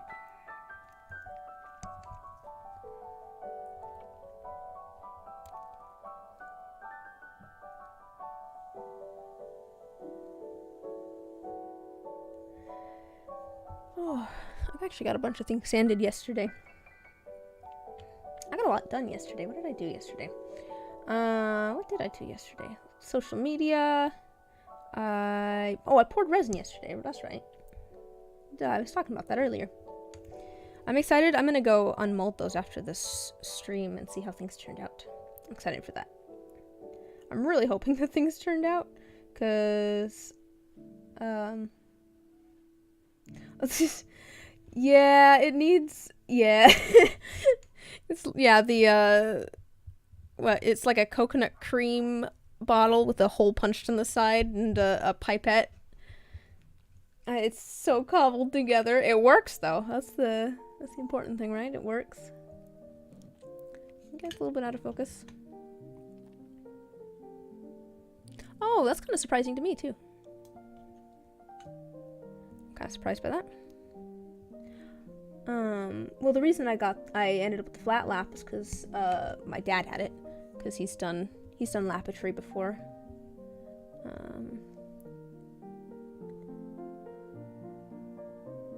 So I went and ended up with it from him, and then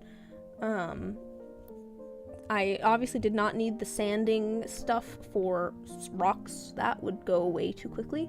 So I went and tore off the actual sandpaper on one of the wheels and have just been gluing on the green Zona paper as it needs replaced with just some what's it called? Spray adhesive.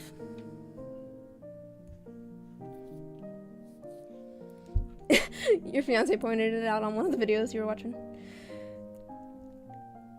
My cobbled together water drip system. Hey, whatever works, right? Yeah.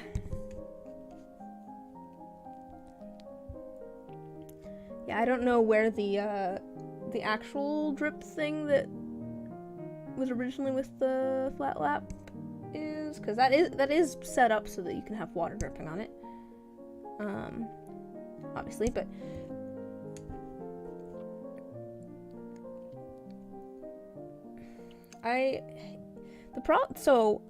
this is maybe like, I don't know if this will gross you guys out. The problem that I've had with the flat lap is that if I don't take the cover off, the guard, the splash guard, if I don't take the splash guard after using it, I let it sit, it gets moldy on the inside. Like, I don't know why. I don't know why it does that. It's just that. It's just the flat lap.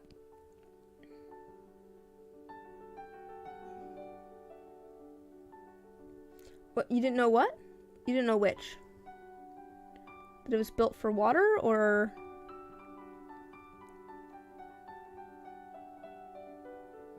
Ooh, pierogi. Have fun.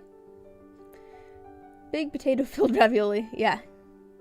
A pierogi are good. Alright, have a good one. Thanks for stopping by.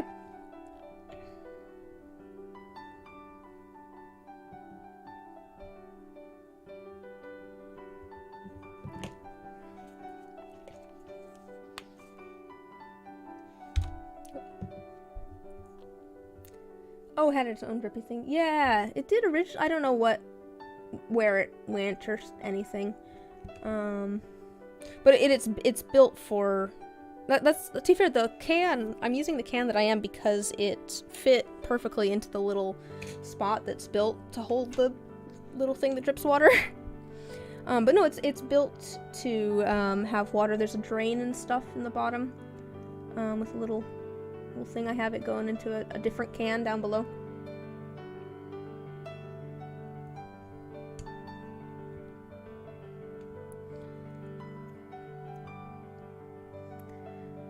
That is something that might be a little bit, different, I guess, on the, so I was talking before about how I'm going to do a video that's just making a set of dice in real time.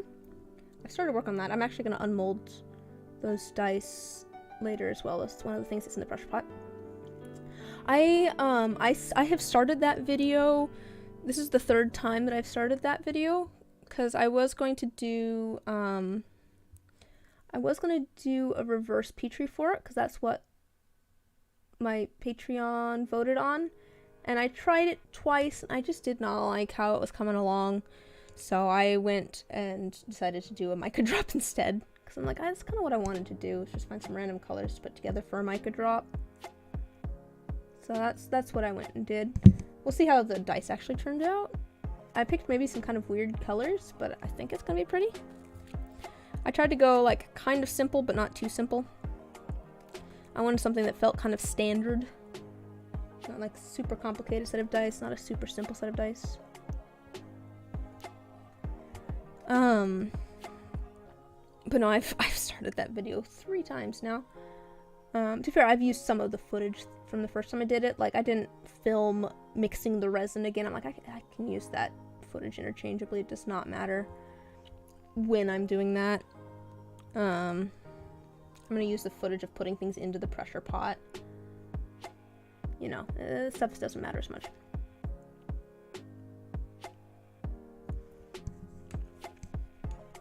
Okay, I'm gonna turn this off. You mean you haven't watched every video on my channel? So reverse Petri is you put the inks into the mold first and then you pour the resin on top. And it gives it kind of a Petri effect because it displaces all of the ink and makes it kind of rise up into and around the resin. And I've found that it works a lot better for me than a regular Petri.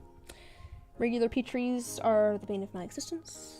Although the last one I did in the video that I posted on Thursday, it worked out great, so I don't know. Cool.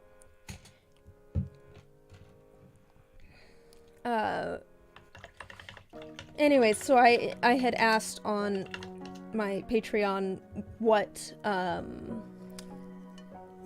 sort of technique I should do. What was the votes? Let me look at the votes. I literally gave 3 options. I gave dirty pour, mica drop, and reverse Petri. And it looks like 3 people voted. And there was 1 vote for mica drop and 2 for reverse Petri. Well, I'm voting for mica drop, so there we go. It's 50-50. I don't feel bad doing that. There we go.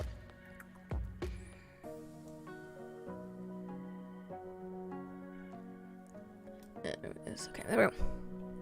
No, I don't expect people to watch every video on my channel. That'd be so silly.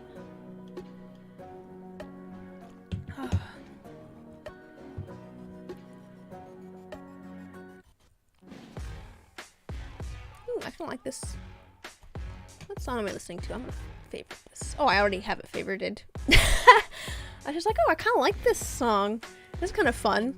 I should go favorite this so I can find it later, because that's one of the things you can do in the library here. I already have it favorited. I've heard it before and went, oh, I kind of like this.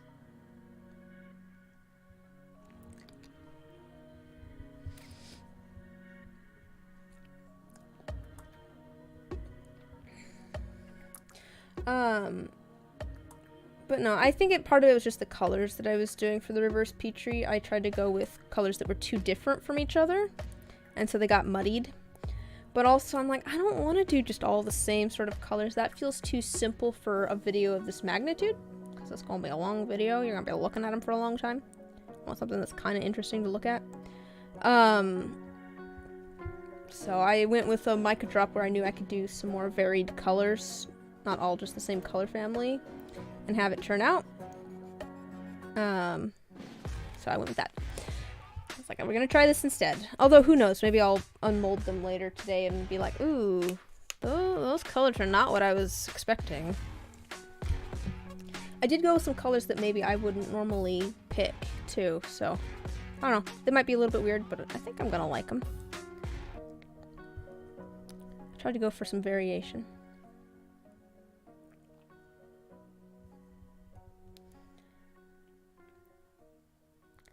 It is weird to think that I will have been on YouTube for like a year and a couple months. Well, no. I've probably been here for, what, 9 months? I've probably been here for 3/4 of a year. Because I started, let's see, May. Yeah, so I've been here for about 9 months. It's weird to think about. I guess I'm playing the... I don't know. YouTube's kind of the long game, I feel like.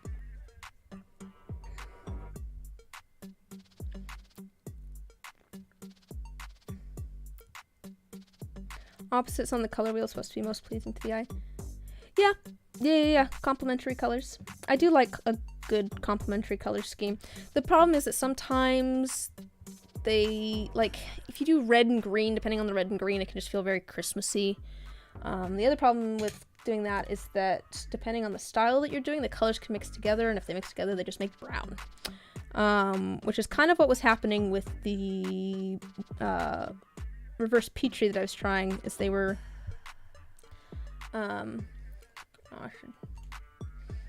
if the colors were kind of mixing together a bit, I was going for some very distinct colors, and then the colors were kind of mixing together a bit, and then getting muddied, getting kind of brownish. I just didn't like how it was turning out. But no, yeah, I like a good complementary color scheme. I like a good analogous color scheme, which is where they're colors that are right next to each other. They all have different vibes to them, you know. But complementary colors definitely pop against each other. They definitely stand out. Maybe I should do a video on color theory. Just how picking colors and stuff. Because I remember, so I should do some more sets, honestly, where one of my things at one point was doing sets where every die was different. Every die in that's why I have molds the way I do, where they're all individual molds. This is just not focused. There we go. But yeah, that was one of my things at one point, was doing sets where every die in the set was different, but, you know, kind of went together. I think one of the best examples is I did a commission that was a set of bee-themed dice, and every die was completely different, but they definitely were all bee-themed, and they definitely looked like they went together. I can find a picture of those if it interests you, but I've also done sets where, you know, it's rainbow colors. You know, I go through the different colors in the rainbow. But I remember I had a dice maker friend mention that I was good at chakras dice set. Yeah. That could be an option. It's an idea. That'll definitely work out. Okay, there's all these. Alright, let's look at these real quick. Let me show the camera here. I'll show you guys. Oh, I should leave this at whatever focal length I have now, because it's actually in focus for a lot of different lengths. There we go. Anyways, there's this set. I think the gold is definitely works. And I'll show you guys how the pink is looking, because I think it's dry now. And I think that's gonna work. It's kind of like a darkish pink. But see, it is definitely darker. Definitely darker now. But I like it. Yeah, I think I'm gonna go with that this darker pink color. I like that. I wonder if I can go over... I think I'm probably just gonna try going over the gold in here, because I don't think that the gold's gonna show up too much. I don't think it'll be an issue. I don't know. Will it feel too different if you can see the pink on the inside of these and not of this? I just don't have to try and clean these out, to be honest. These ones I might be able to... Oh, that's still wet.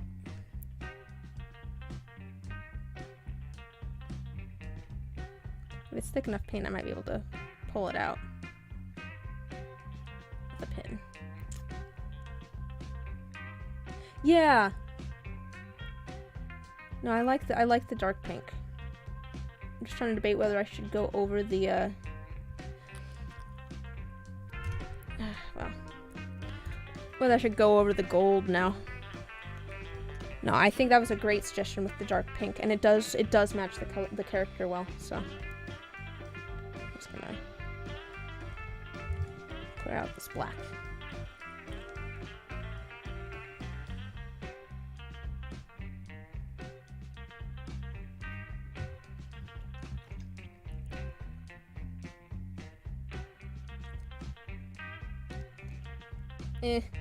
I don't feel like trying to get all of the gold paint out. We're just gonna go over it with the pink, I've decided.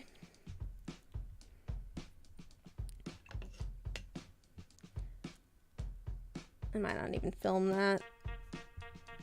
So it's not obvious that I've done the gold underneath.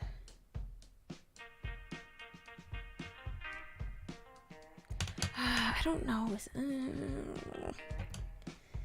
I'm probably the only one that's gonna care if there's the gold underneath. I don't think you'll be able to see it too much. Should I do gold, or should I do gold underneath for all of them?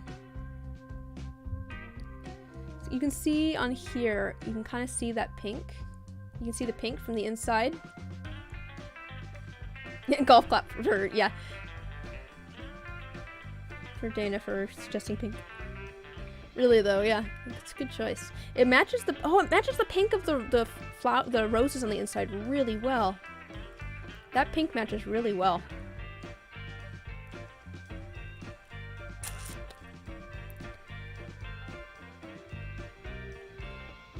But yeah, you can see how the pink on the inside there is much more noticeable than the gold on the inside, because it blends in with the gold, all the little gold flakes. So I'm just debating whether I should do a layer of gold on all of them before doing the pink. You know what? Yeah, I'm gonna go that direction. I think I'll go that direction. I'm gonna do a layer of gold. This is still fairly damp, actually. It's dry, but like it's not completely... Oh, there we go. I'm just using a pin to try and get all the little bits of... scrape that little bit of paint out of there. But yeah, we're going to do a layer of gold, and then we will go over it with the pink. Because I like the pink. I like it much better than the black. I think we have reached the end of... Yep. We reached the bottom of a page. There we go. Yeah, exactly. Saving me having to clean up the D20, which is what I'm trying to avoid. I don't know which would be more work. Painting all of these gold first, or trying to get the gold out of the D20.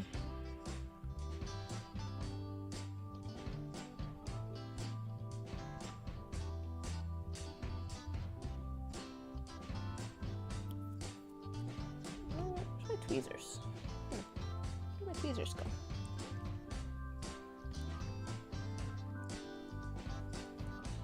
Looks for and see the bops of bold pink, but all pink would be overwhelming. Oh no, you're... Dude, I'm open to all suggestions. Open to all ideas. Yeah, I was kind of thinking the same thing to a certain extent, but... I don't know, I think I'm just gonna do it all gold. I do think that the pink matches the roses in there really well, so it might help make those pop out on the inside.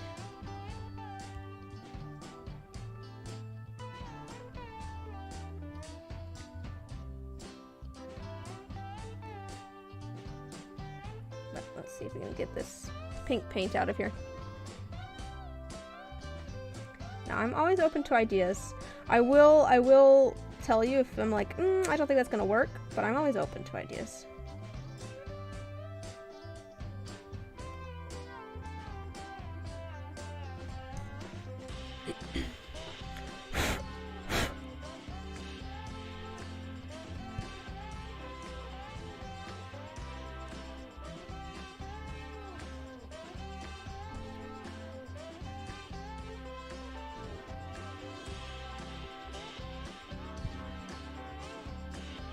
I don't want to scratch the face of the die either. If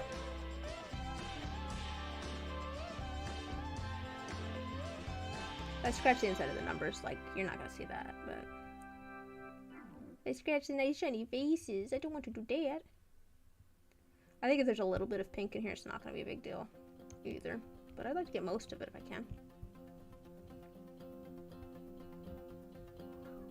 Hi, buddy. Do you want to come say hi to everybody, Fitz?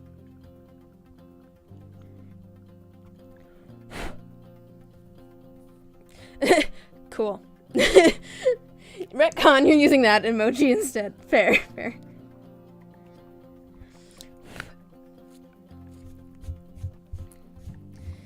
Yeah, to be fair, I didn't read it as such, but, because, like, I always use smiley faces at the end of things to be like, I mean this in a positive way and not a mean way. But now that you're pointing it out, it does feel a little bit like a period at the end of a sentence, you know what I mean? Just like, cool.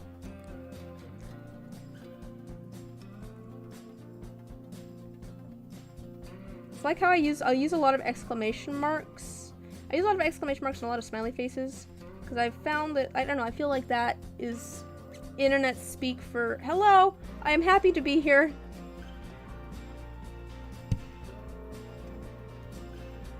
And LOL. I use LOL at the end of sentences a lot. Not because I'm actually laughing, but as a I am in this is a positive statement sort of way. It's kind of interesting how online text has its own language almost. Hi, Luna. Oh yes, hello. Ah, please don't knock things over. So I'm just gonna put a little bit of water in there.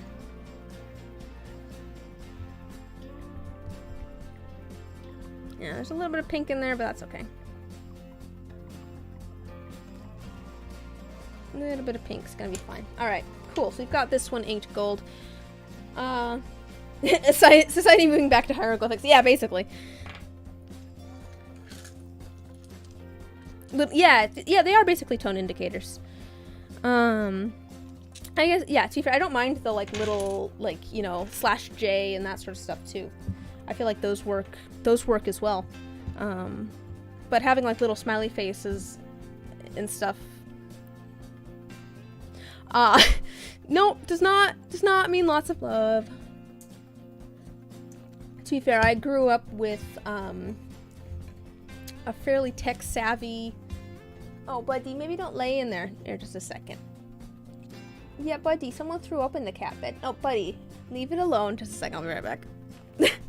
Fizz, just leave it. Yeah. Yeah, we need to clean that up. Grab some.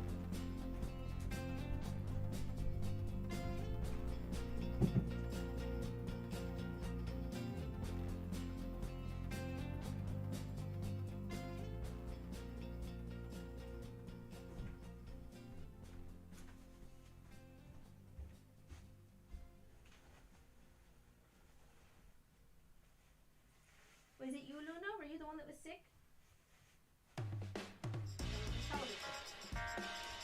Okay, buddy. Let's go to the cat bed now.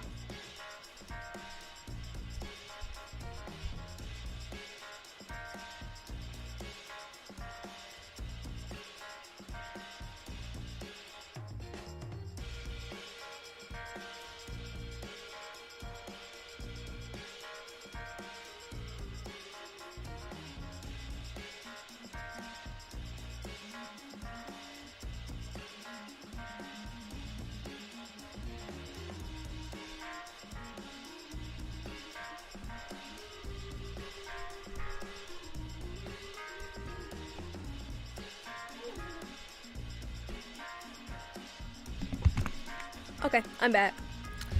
Cat bed's cleaned up, hands are washed.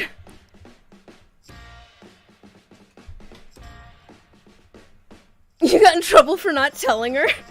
Oh boy.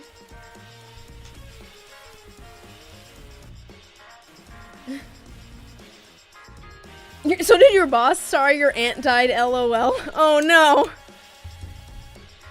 Oh, it's like the one I saw with the person who used the, like, you know, like the Facebook crying laughing emoji background?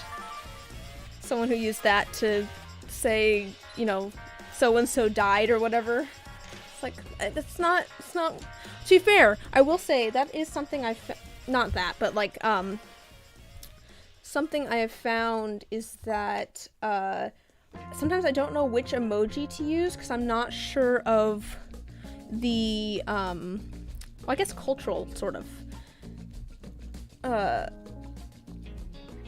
what is the word I'm looking for?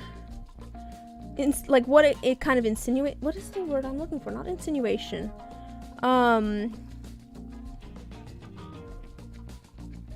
Oh man, what is the word I'm looking for? I can't think with the music. Just a second. Let me pause the music for a second.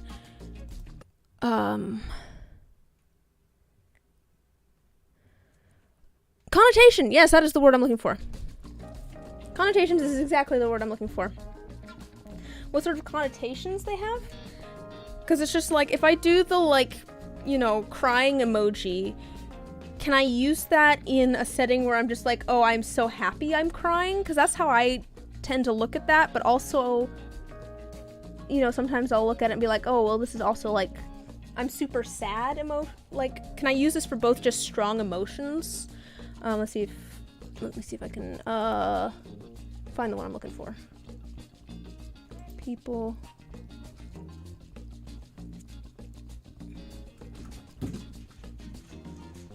Fits! This one. This one, kind of. Yeah, I knew what you meant. That's the important thing, right? That's the emoji that I'm thinking.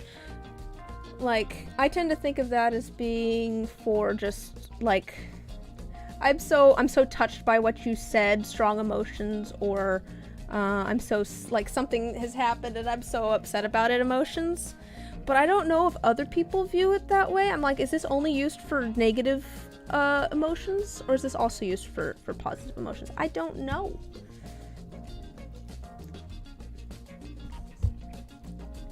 So, you know, there's the hieroglyphics there, but I'm just like, I'm just gonna stick to the ones that I am pretty positive on. I know their connotations.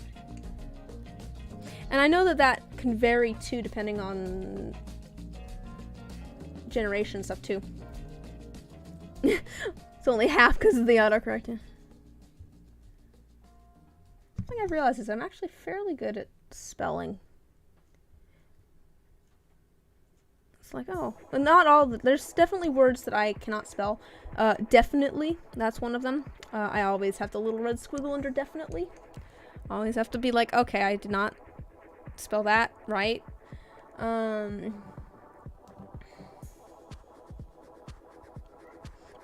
Rip, sucks to be you, but I'm different. No, I mean, it's probably good that I can spell pretty okay since I am working in education at the moment.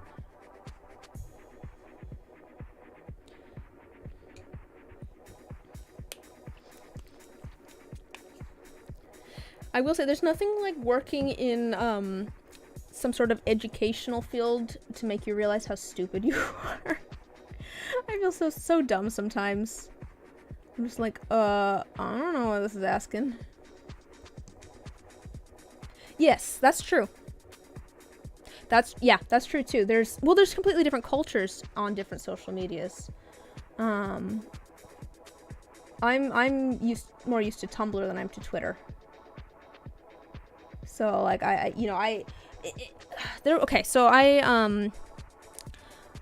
oh man, I feel I'm gonna be telling myself here. I'm going to be telling myself a little bit. I got into Minecraft in 2020.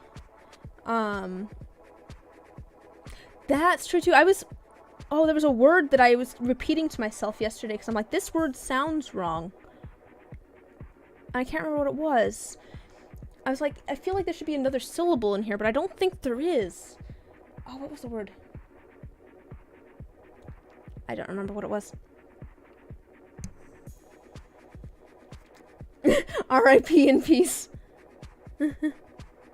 Somehow, I don't think you know what R.I.P. means.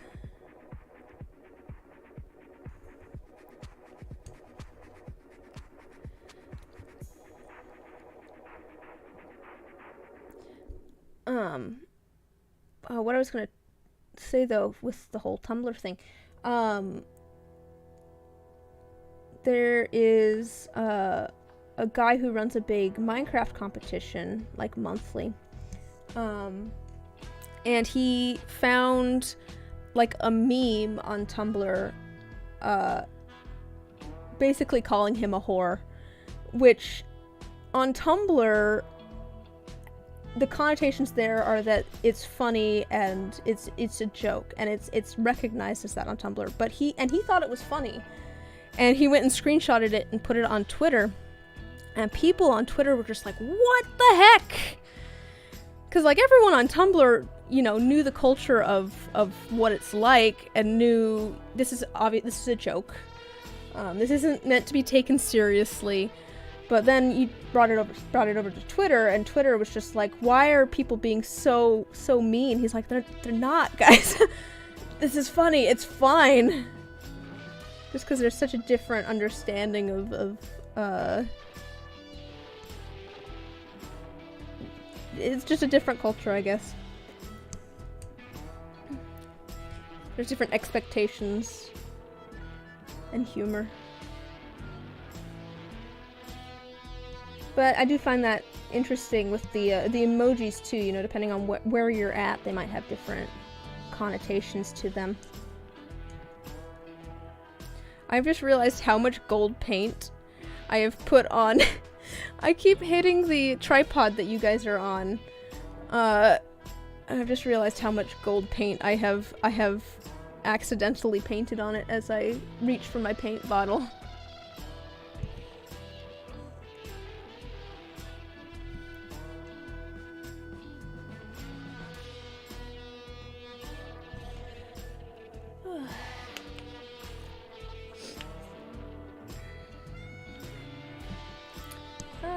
Let's see here, but yeah, can anybody tell me if that emoji is that for all strong emotions or is it just for negative ones? Because I really am not sure, or does it depend on the setting, like the social media site that you're on and stuff? Oh, I was gonna say I remember reading something about how it varies between generations too, to a certain extent. The connotations of different things.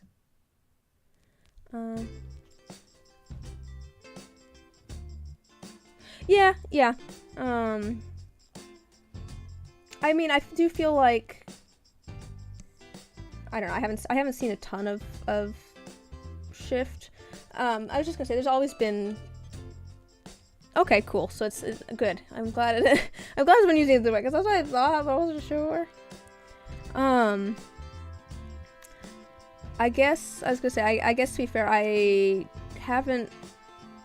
I don't know. I've curated my bubble on Tumblr a bit, so I haven't seen a lot of new stuff. I was gonna say there's always been assholes on both sides, though. Yeah, I really don't know how to Twitter properly either. I made a Twitter for my dice stuff. That's what I pretty much use it for, but I still don't know how the culture works over there. I've had a Twitter for how long? Yeah, I still don't know how to Twitter properly. Yeah, I think that's what it was. Yeah, that was probably the post that I saw on periods and things. Also ellipses and stuff. Yeah. Because, you know, if I see a period at the end of... If there's a single word response with a period, that person is angry. Like, that's how I read that. Just like, sure. There. I mean, I don't know that Tumblr's good for me either, but... I don't know, I think the culture of block and move on is maybe a little bit more on Tumblr. Also, the fact that you can't see anyone's follower count is probably good. And I think that there's a few things that I like about Tumblr over Twitter. It feels more far removed. It's more about fan content than about interacting with creators, if that makes sense. I say that like I don't have a Minecraft YouTuber following me on Twitter. Anyways, yeah, I don't know. There's less. Obviously, it's still social media, and there's still stupid stuff that happens there. But I don't know. It's easier. Yeah, it's easier to curate, I think, your own experience on Tumblr. Probably because it's, you know, it is easier because there's no algorithm. You just get what you sign up for.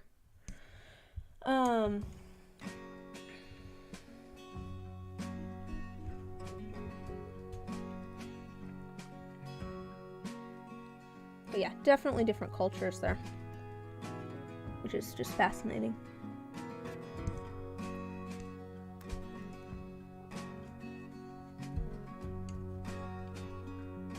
It's weird to think about how much time I spent on, like, Facebook when I was in, like, high school, too.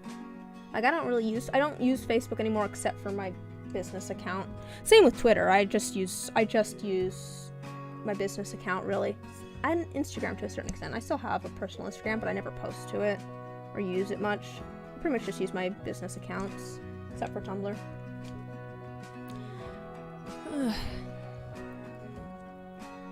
That's pretty. I like this one. It's coming out. Oh yeah, we're gonna do the pink over the top. I've forgotten about the pink for some reason. It's like, oh, the gold's pretty. I think I might turn this off for a little bit. Don't need to film the whole thing. Oh no, I've just painted my mug. Just a second, let me get gold paint off of my mug. Okay, here we go.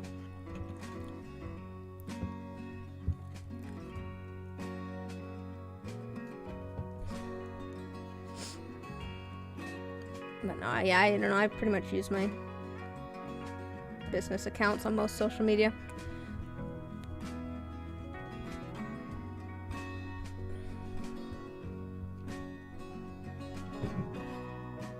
You know, I guess maybe to a certain extent.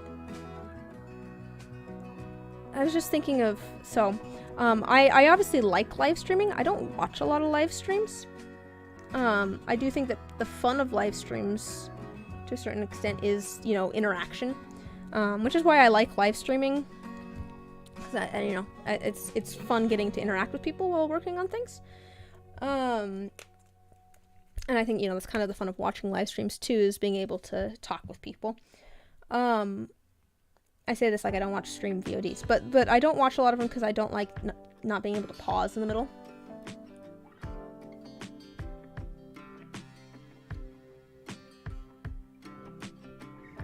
Facebook. Oh, yeah. I don't know, I was never like, I'm probably in between you and, because did I have an Instagram in high school? I don't think so. I think maybe I made an Instagram I might have had an Instagram in high school. I might have made it in college. I think that's about when it came around. I don't know. But I used Facebook quite a bit, but it was never like a big, I don't remember there being influencers when I was in school. I don't know. Probably were. Yeah. That's probably for the best, to be honest.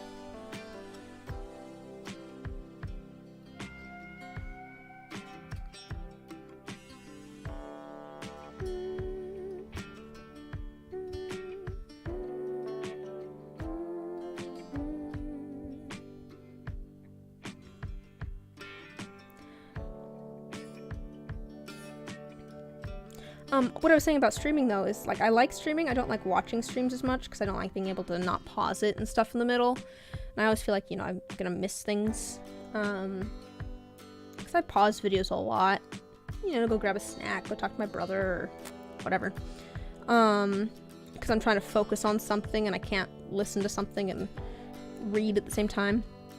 Any of those sort of things. So I don't watch live streams a lot. I'll watch VODs. I'll go back and, put them on in the background.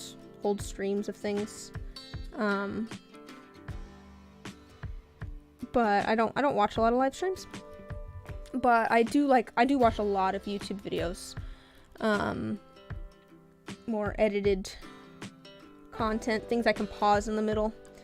I was gonna say, I feel like maybe where was I going with this? Oh, Twitter versus Tumblr. I feel like they're kind of similar in a certain way. Twitter's more about the interaction, whereas, so like live streaming, Twitter's more about like the interaction between creator and person who wants to interact with creator of something, whereas Tumblr's more about creating. That was the thing I saw pointed out with the whole, I don't know, you guys may or, if you don't have a Tumblr, I'll try and explain this quickly. How do you pronounce it? Goncharov?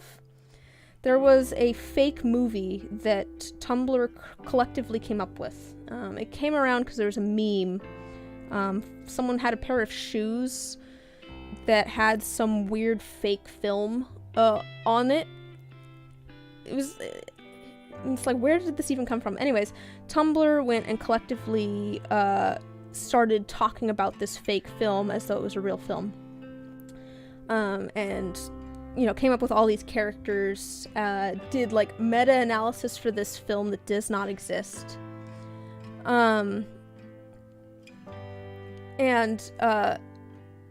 It snowballed because everyone was contributing to this.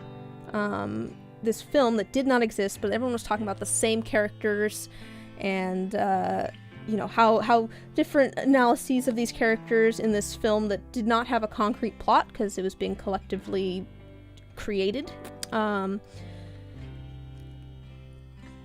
But something that I saw pointed out after the fact was that someone had written an article or something, or someone was talking about it on Twitter or something, and they're talking about how they didn't get it because it wasn't funny. And someone pointed out that the point of it was not to be funny, the point of it was to be fun. And that's also kind of a difference between Twitter and Tumblr. Twitter is about, is more immediate responses to immediate things. Your goal is to make a single tweet that is amusing so that people will see it and enjoy it. Whereas with Tumblr likes to beat memes into the ground because it's about the kind of collective storytelling aspect of it. It's not about making something individually funny, it's about working together and to do something that's kind of fun. I thought that was an interesting kind of analysis of it as well. Because it's like, yeah, I see that. There's plenty of memes on Tumblr that aren't funny necessarily, but they become funny because everyone is referencing it. And that's kind of how a meme works, I guess, right?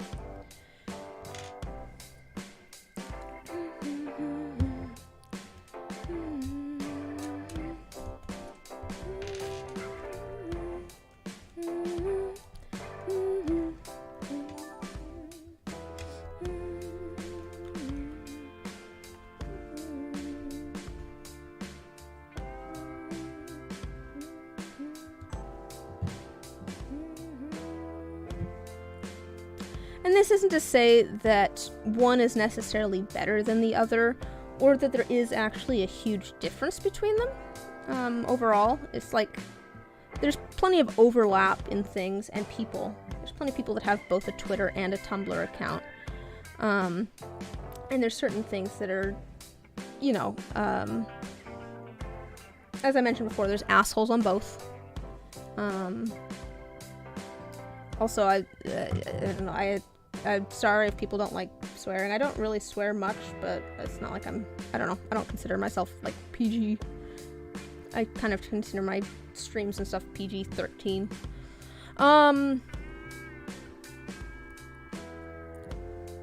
There's that one. Alright, last one, D4, and then we'll move on to the pink. Because I think we'll be able to.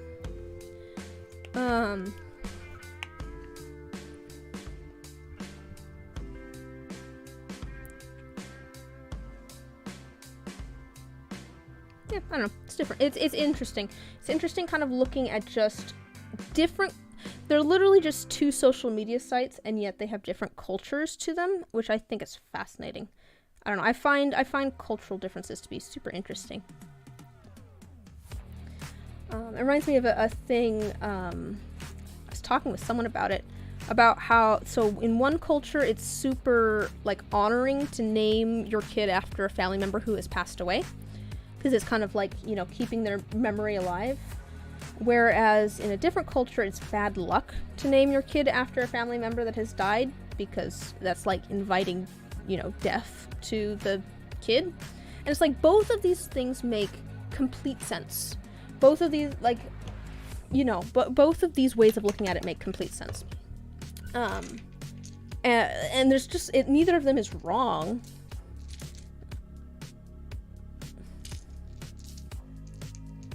Cool. They're just different. But yeah, it's weird to think that just two different social media sites have two different cultures.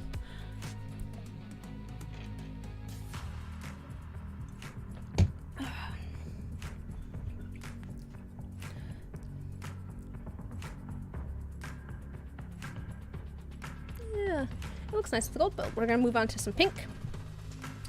So while those ones dry, we'll start on our D20. Oh. 2.5%. I think I want to get my video camera set up.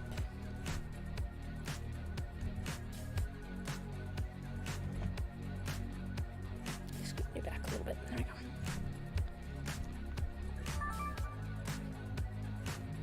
That's my video, my battery doing, it's at 2 bubbles, so it'll be okay for a little bit.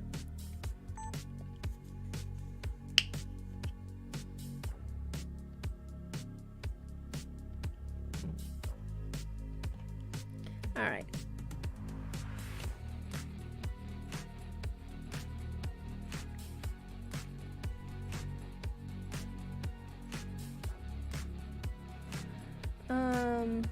Everyone has regional dialects. Yeah, that's a good way of putting it. That is a good way of putting it. It is kind of like a regional dialect. It's like, yes, these, and you know that we're coming back to connotations. Connotation versus denotation. That's a thing that some of the kids have been working on at work. Basically, what is the literal meaning of something versus what is your emotional tie to it? It's weird microcosm. There's 4 different accents within a very small area. I mean, I guess that's kind of it, right? Yeah, that's true too. Like, it is so new. It's so weird to think how quickly technology changes and happens. Because it really is quick.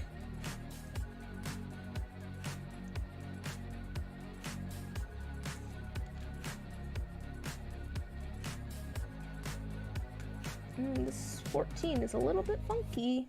That's unfortunate, but I think it's okay. It's not a huge deal. Me? I'm in Washington State. So many people, dude, there's so many people in the chat that just have my home address. Like,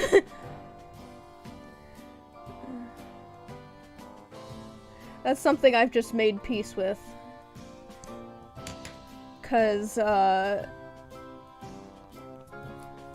make and sell things out of my home, which means I ship things from my home.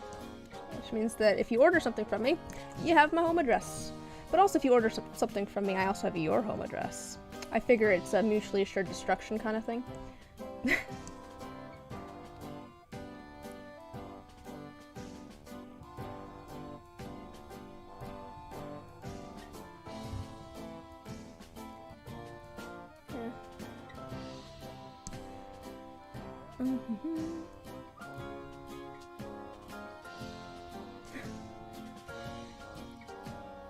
Where you are was like the center of 18th century industry, so you had coal mine factories, the jewelry quarter, and the middle class, and each accent is very distinctive there. Here. Oh, okay.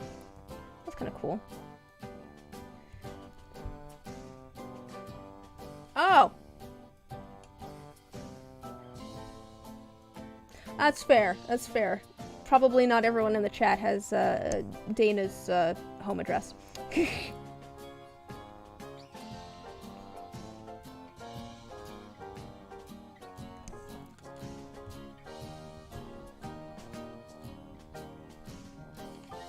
That is really interesting, though.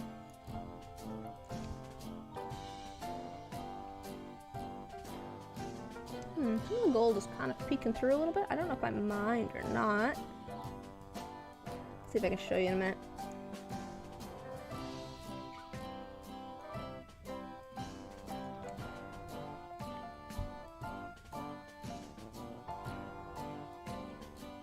You can kind of see the gold a little bit. Oh.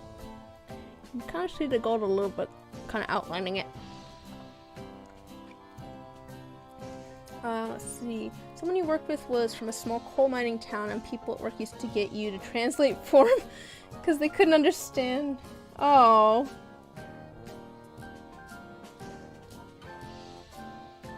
Wow.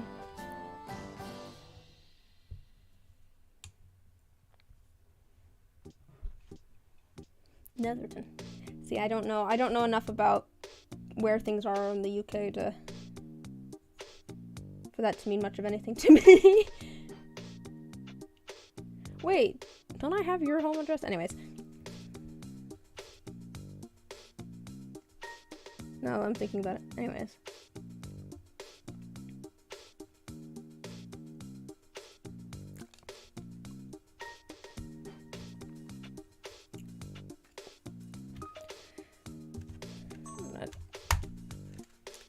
We'll get some different angles in a minute, but I'm gonna put that away for now.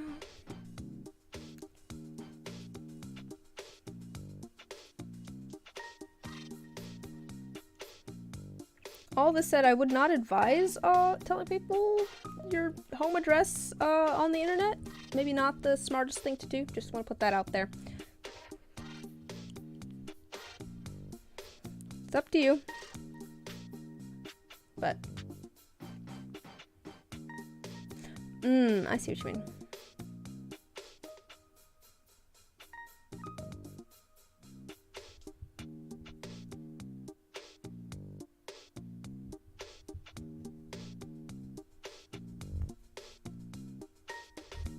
The way the class especially affects regional accents is so pronounced and interesting in the UK. That's true. That's true too.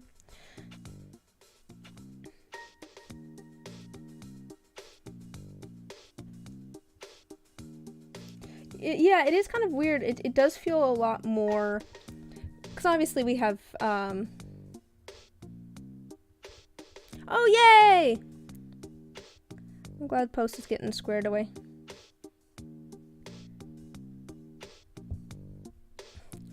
Yeah, I was just like, wait, I just shipped something to you. I should have your home address.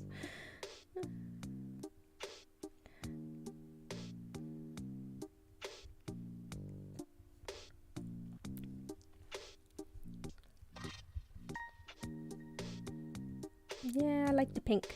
I think, and yeah, the pink was a good call. Excellent call on the pink. Because it's a little bit darker. It feels a little bit more almost gothic. It definitely matches the pink on the inside. Excellent choice. Excellent choice. Excellent idea. Was not the original plan, but I like it. I like it better than the original plan.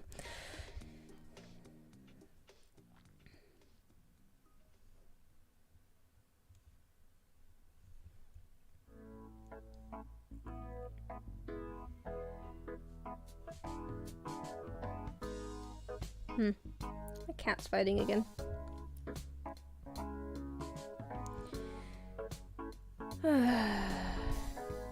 Fitz likes to try and play with Not and Luna, and they do not want to play with him. But he doesn't seem to understand that. So he's just like, oh, we're playing, right? And they're hissing at him, and he's just like, oh, cool. This is part of playing, right? We have a theory that he doesn't understand cat body language. Because he just does not seem to understand.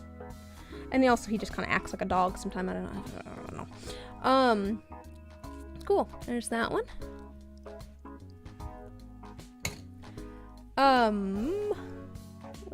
What's dry? I have to try and remember the order that I painted these in, right?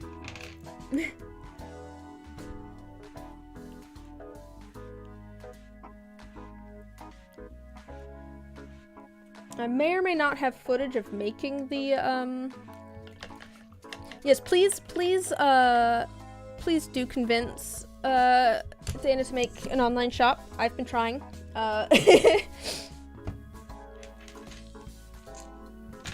Hence why I reached out to do a dice trade, because I thought that this stuff just make it so cool. Let me see if I can get this.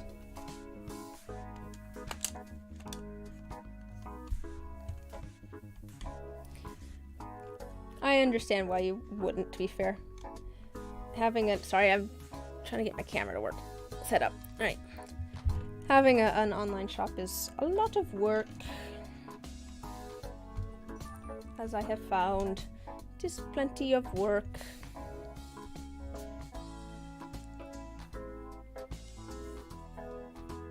Your friends keep claiming the stock. Fair.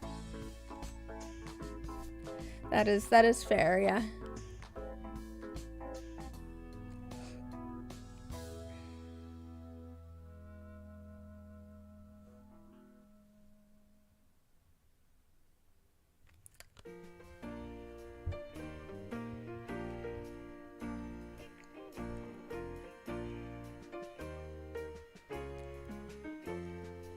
I feel like that's a good sign, though, that your friends are enjoying the stuff that you're making.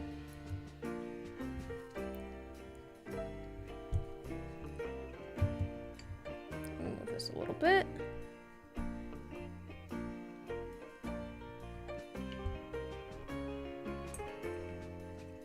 There we go.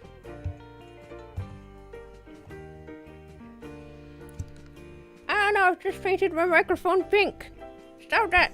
No! Oh, there's gold on here too, I didn't even notice. 5 sets of turquoise the other day, they claimed 4 of them.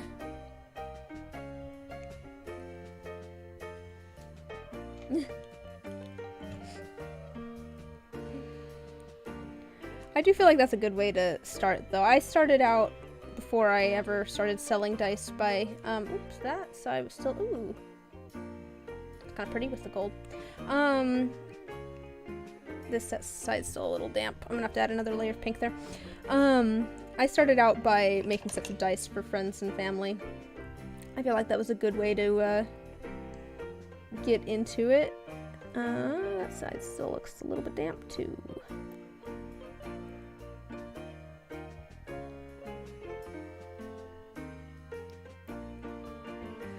Although, to be fair, some of you guys are new, I can tell my story about how I got into this, because I did not mean to get into making and selling dice. Well, I did mean to get into making dice, I didn't mean to get into selling dice.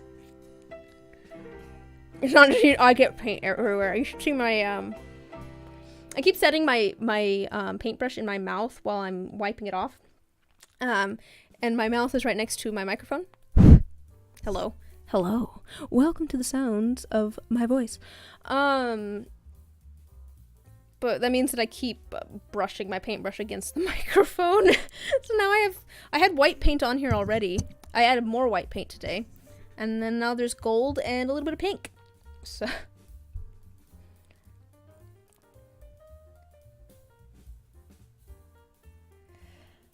let's see here.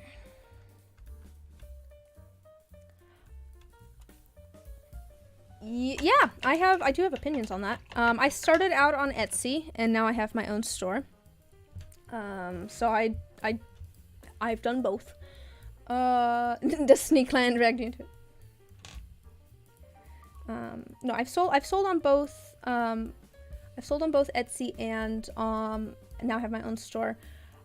It depends. I do think that Etsy is a good way to start out, because there's built-in traffic with Etsy. You know, you don't have to do as much of your own, you don't have to drive as much of your own traffic. Move this up a little bit. But,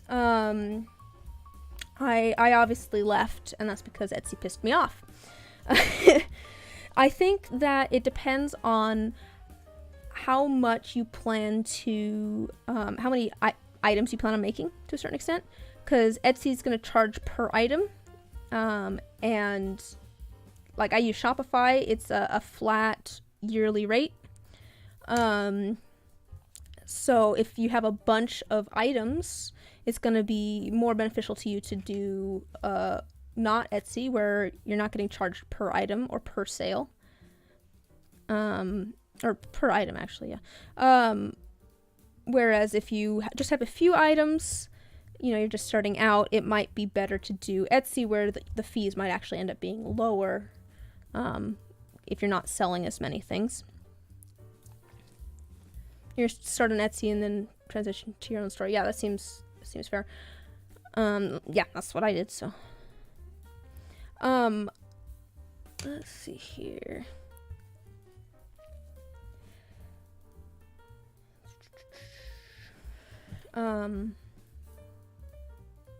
Yeah, there's pros and cons. The things that Etsy did to piss me off, I will talk about those, because I feel like those are probably important to know too. There was kind of two main things. The first was, if you make over a certain amount of money, they will run ads using your items and then charge you for those ads, and you can't opt out of that. That was kind of that pissed me off. It's like, oh, you're using my stuff for your own promotional work, and you're charging me for it, and I can't say no to this. No. The other thing was they implemented a thing called Star Seller, which I was eligible for too, but it still pissed me off. Basically, it was if you have like good ratings and you get back to people quickly, and you know, it was like that sort of stuff, you could get like a little like bonus, like a little bonus star that's like, yeah, this is one of our star sellers, they're an excellent seller. The thing about that pissed me off, even though I would have I could do it. Like, I met all the requirements. Is that it really did not, what's the word I'm looking for? It prioritized resale from larger companies than it did from independent artists. Because some of the requirements and stuff were like, responding within like, I don't know how quick it was, but, getting back to people who message you really quickly. I'm like, most independent artists probably, have a different job or something, and they're not going to be able to get back to people within half an hour or whatever, because they don't have someone that's just doing that as their job. It's an individual person. They have other things that they have going on. Anyways, there was just little things like that. It's just like, this is not set up to prioritize individual artists, which is what I thought Etsy was supposed to be about. Oh, there we go. We got that. I don't know. There was just a few little things, kind of like that it's just like, this isn't really what I want. But to be fair, if you're not making a ton of money from your stuff, you can opt out of the ads. So, that's not going to be an issue, but it will as you start getting bigger. And there's that built-in audience with Etsy. People go on Etsy and look up handmade dice, and they find your stuff. Whereas with having my own site, I've got to drive my own traffic there. I'm the one that has to be like, okay, here's my website, go to it, and try to spread that around as much as possible so people actually go there. There's more freedoms, I think, with having your own site, too. The nice thing about Etsy is that things are set up for you. So it's very easy to figure out how to ship things, like how to get shipping labels and ship things. They calculate tax and stuff for you. There's that sort of stuff built in for you, which is really nice. But it does also mean that there's less customization on your side. So it really depends on how big you plan on. Yeah, I don't know. The scale of things. Scale of things is a big one. Which one's going to be more cost effective for you? I hung around on Etsy for a while because I was just like, I don't know that it would be cost effective for me to switch to my own site. Just because, if I'm not selling a ton of items, then it might not make sense for me to pay a flat rate that's like $300 a year or whatever, to then, sell 2 items. Doesn't quite make as much sense. If I'm gonna pay, $1 on each item that I sell to Etsy. Big bit of a difference in pricing there. So there's fewer upfront costs with Etsy. There's fewer upfront costs with Etsy. But it's per listing. I feel like I'm just saying the same things over and over again now, but and it's starting to run out of battery. We're going to close that up for a little bit.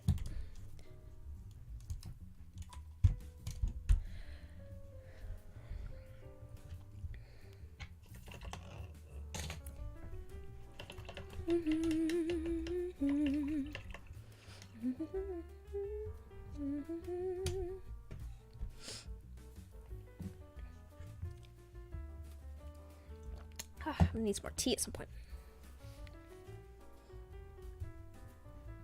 Oh, excellent.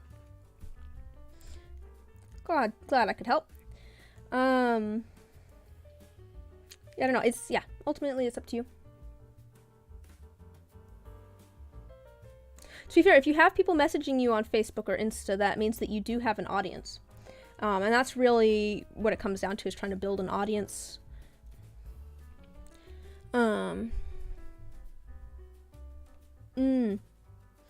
Yeah, it's ultimately up to you and whether you think you can drive traffic yourself and whether you think you have enough items to warrant the upfront cost versus the cost per item. That's really what it is. I started selling things way before I should have. I've told the story before, but there's some new folks. I did not mean to start selling dice. I had an Etsy shop from a while ago where I had some soap in there because I'd made some soap and sold it at a local bazaar. And I didn't really sell much on Etsy, but I put it up there because I know, some local folks might want some more or something. I made a couple of sets of dice, and then I put them up on my Etsy. Actually, I said, okay, there's going to be 5 sets of Galaxy dice available. I had made one. I was like, I'll make them as they get ordered, if they get ordered. And then I sold all 5 sets within 2 weeks. I was like, oh, I guess I'm doing this now. So, I hadn't really, I don't think. I had done a little bit of posting on social media, but not a lot before I actually opened a shop.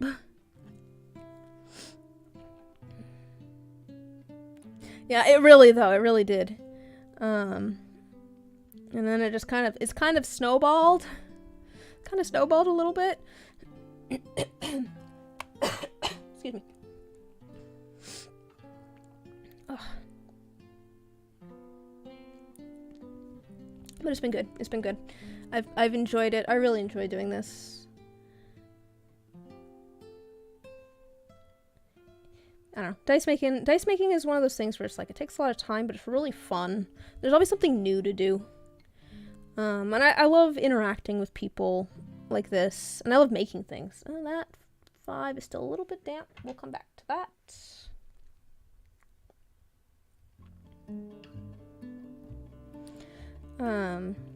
Let's see. Been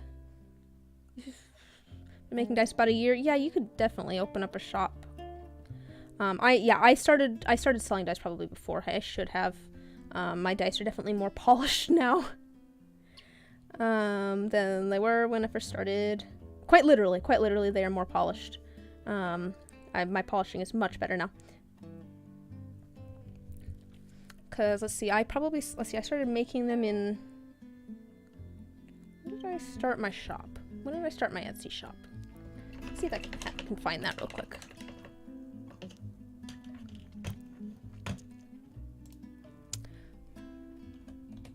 Yeah, I'm not gonna pull up, let's see here. Let me look here. Let's go to my Etsy shop, because it still exists. Let's look at orders, and let's completed. I apparently had 244 orders on here. Maybe later. Let's see here. Sort by date completed. Oldest. So let's go to oldest and see what I've got here.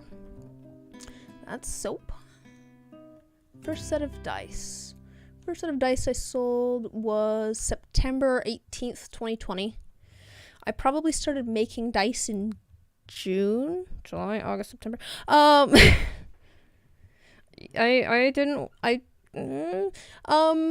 Yeah, I probably started making dice in around June, and then I started selling them in September. So I probably should have waited longer than that. Just saying. All the people seemed happy with the stuff I was making, so as long as people were happy with it, that's the important thing.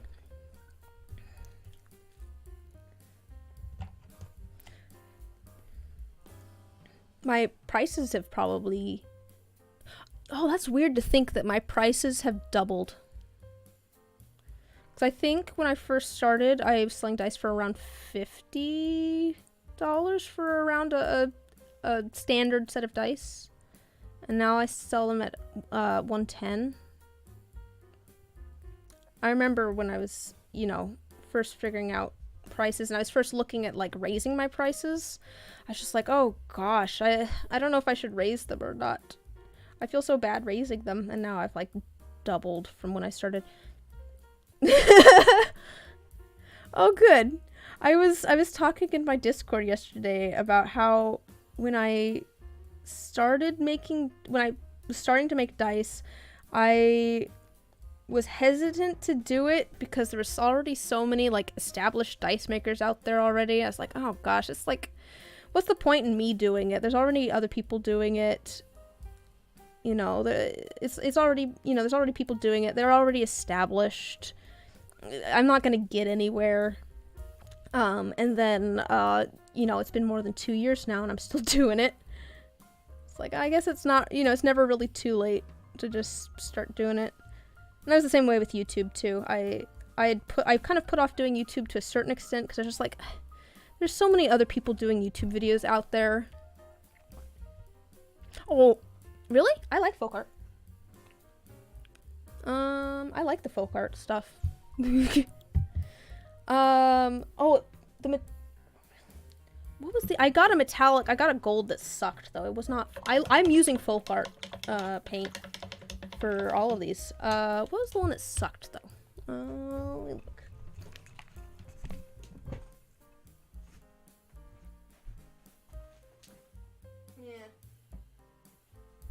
Yeah, I got like a Craft Smart one that sucked. I like the folk art much better than that.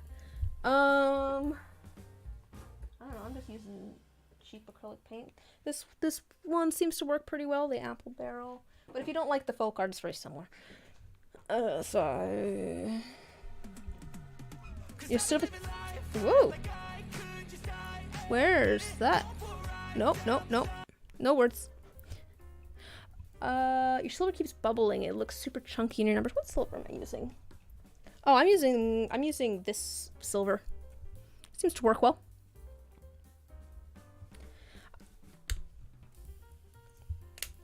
But I mean, I get bubbles in my, yeah, I get bubbles in my numbers. Sometimes I just have to go back in and add another little dab. Hey, the passion will. The matte white is incredible. Maybe I'll have to. I have a box.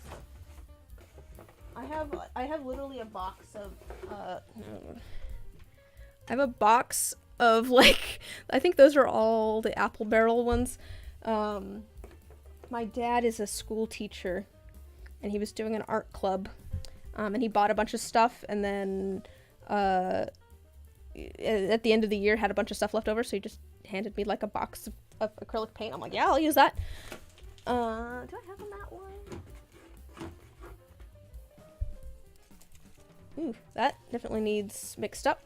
Yeah, I have like a white in here. I'll have to try that at some point. Well, if you like that brand, do they have any metallics? Oh, and I know you said you don't like folk art, but they have color shift paints. These are fun. See, look, it's green and then it shifts yellow. It's like an interference paint. These ones are fun.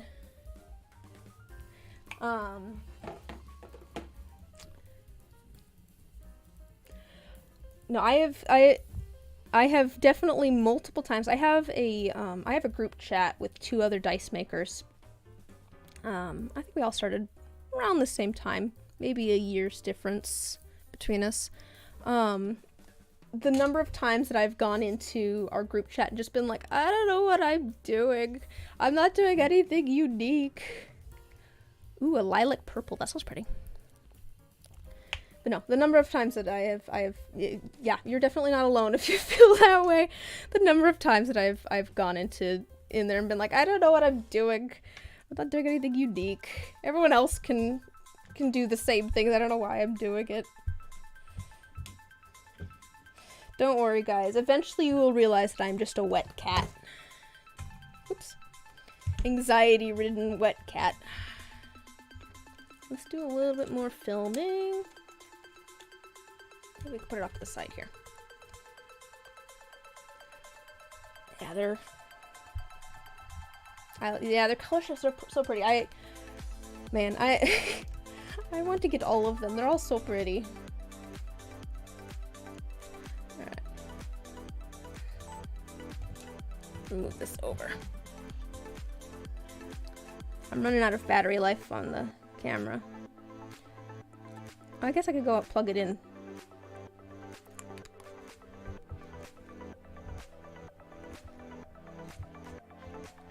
That's what I'm gonna do. I'm gonna go plug in this camera for a little bit.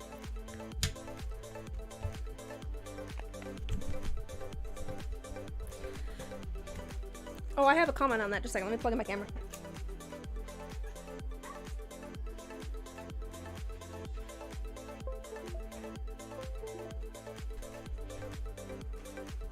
That's something that I've kind of realized with the Dice Maker too, Natasha, is that if you give 3 dice makers the exact same prompt, they will come back with 3 completely different sets of dice.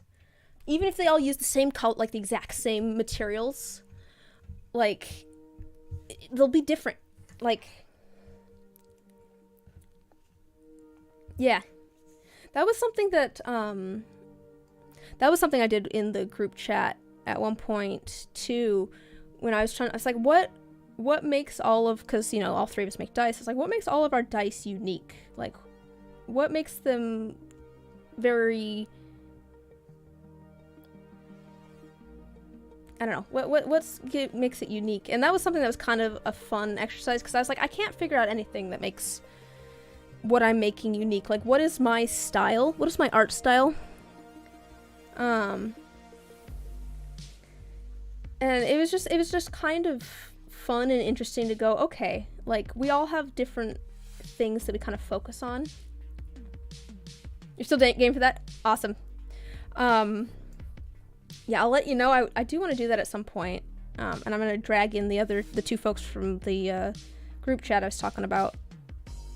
They agreed a while ago, so now I'm just going to hold them to it.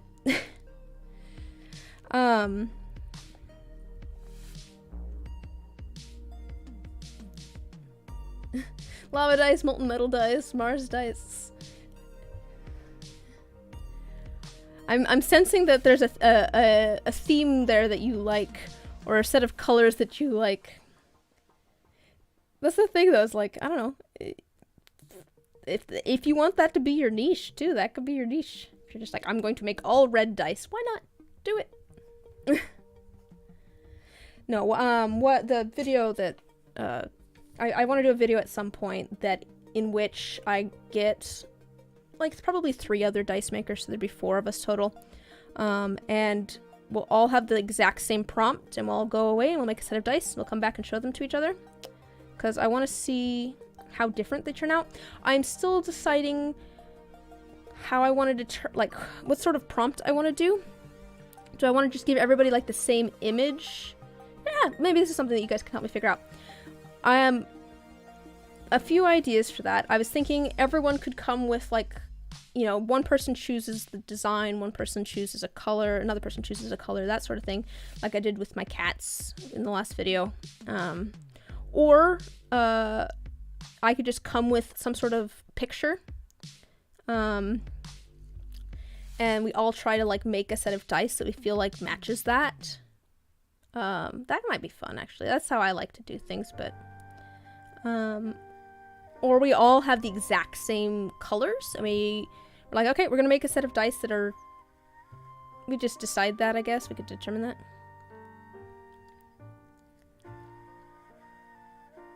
I don't know.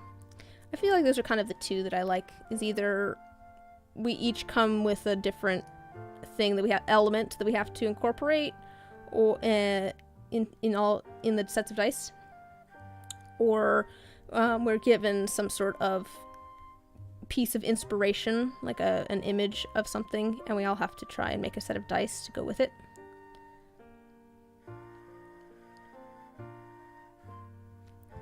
I don't know.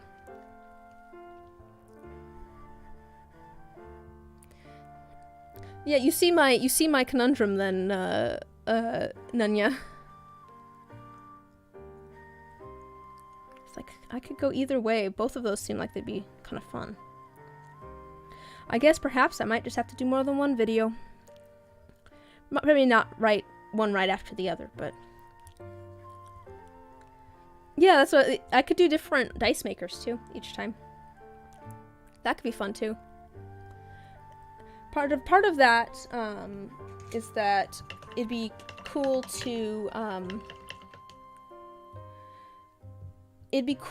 to highlight some different dice makers with that too.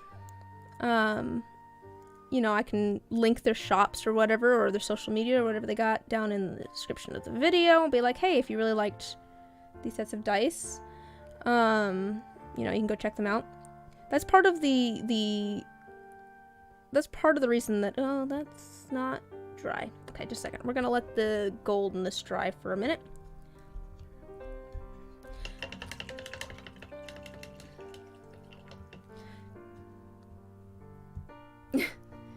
Yeah, see, so, but the question now is, do I make a series with the same people every time? Or do I do a series with different dice makers every time?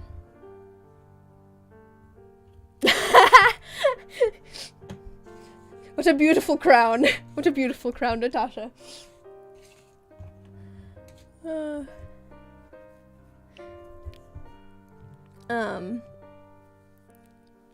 Yeah, that's the problem with the delay. That's the problem with the delay, is that I'm saying things as you're typing things and neither of us know. But no, I'm starting to like this idea too, because this could be a cool... I don't know, that could go either way too. Do I do it with the same 4 people every time? So that you can, you know, see these people, like, get to know these people? Or do I do it with different people every time so I can start, like, highlighting some different dice makers and stuff? And, like, that could be cool. I like that. I like that.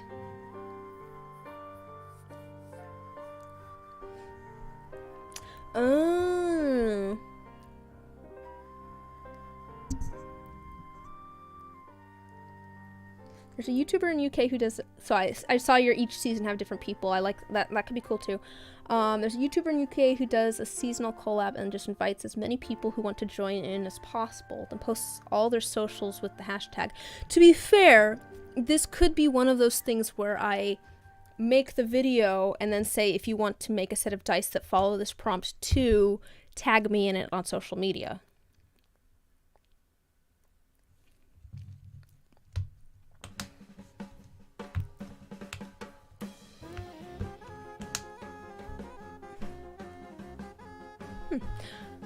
See that could be a good way to have some engagement too. It's just like, hey, if you should take this prompt and run with it too. I'd like to see, you know, what you make with it. Tag me with it on social media with this hashtag or whatever. Or tag me in it. Oh, we should figure out. We're thinking green. While I'm waiting for this to dry.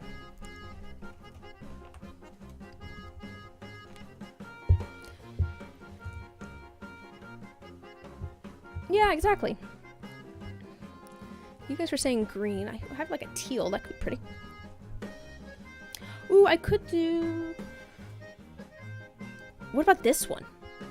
Oh, this one's like one of the color shifts, and it's kind of a tealy... It looks more blue on camera. It's like a green with kind of a blue shift. Ooh.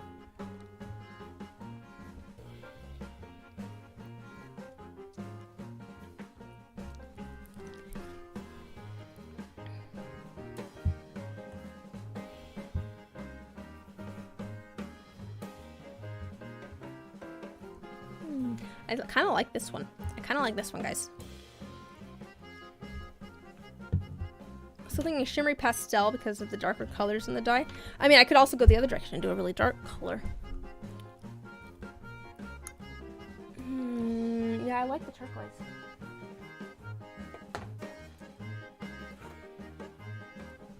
I mean, I could go like a really light blue. Yeah, that's true too. And I was thinking this one, I like this because it's green with like a blue shift, which kind of matches the colors in it too. Okay, cool. We're all in agreement. We'll do that one while we're waiting. I don't need to film that one, thank goodness, so.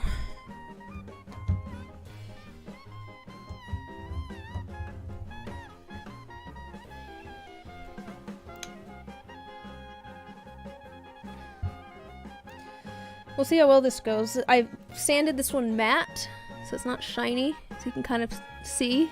It's kind of cloudy. But that does mean the paint likes to stick to it more, especially shimmery ones. So we'll see. I'm gonna have to go back and clean these up. Oh, let's see if we like it on the die. Let's look.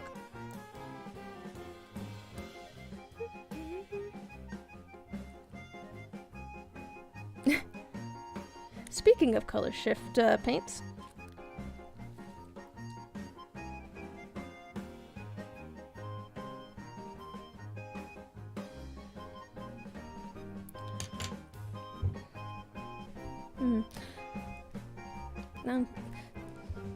I like, yeah, sorry, I'm still thinking on the, do you think it stands out enough? Yeah, I think that'll be fine. I need to do a little bit more, I think, before I can really tell.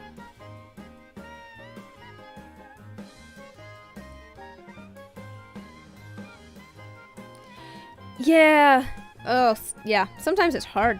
Sometimes I go for form and sometimes I go for function. Sometimes I'm just like, oh man, this color looks really good, but also it's hard to see. But I'm gonna do it anyways. And sometimes I'm just like, this color maybe isn't quite right, but it stands out really well. When you get like that color that's both, though, that's just like, yes, perfect.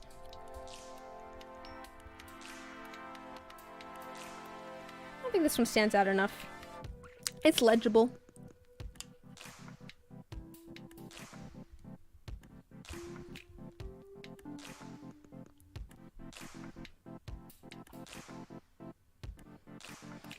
It's kind of it's kind of cool just how much paint color matters. What's the difference in technique when sanding to a matte finish versus shiny? You stop sooner.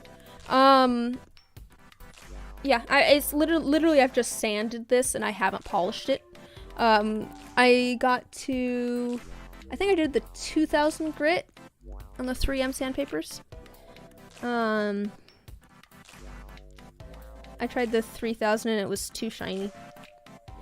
Yeah, you don't polish it all the way. You get to the point where you're just like, yeah, that looks about right, and then you don't polish it at all. When I was using the Zona papers, I think I went to just the second one, past like the one after the green. I think that's usually where I did it. The green, you could kind of see scratches a bunch. But if I went past that, it started to look more shiny. Yeah, it's definitely a simple way to do it. I will say what you don't think about is that it takes a lot of time, because when I'm, sanding and polishing, usually on, say, a D20, D20 has the most faces that I have to sand, which is probably 4. Unless I've messed it up. I need to fix my blanks. There's only 4 faces that you have to sand, whereas if you're doing a matte finish, you gotta do all of them. But I guess you don't have to do as many papers. You don't have to do as many, this I have to do like at least 3 different things on it. 4. Whereas some of the, those I have to do 2.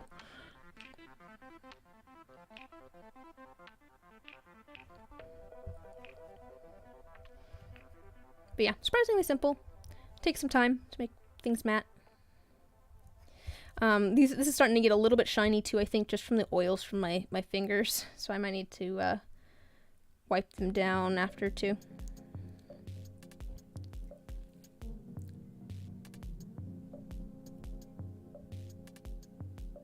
Yeah, that is, yeah. There's dice that I have been like, I think I'll do a matte finish on this, and then I start doing it, I'm like, this looks wrong. I just go and put them in the tumbler to polish instead. I'm like, didn't quite work matte.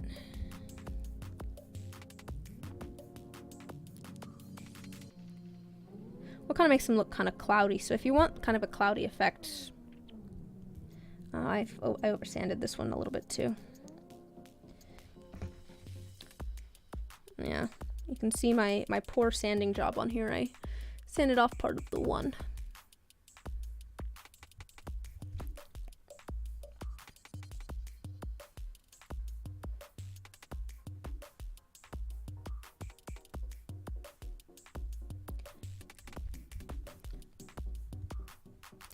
I'm suddenly reminded of middle school. It's been a while since I've been in middle school, but I remember in middle school, the art teacher liked me, and I think it's because I argued with her.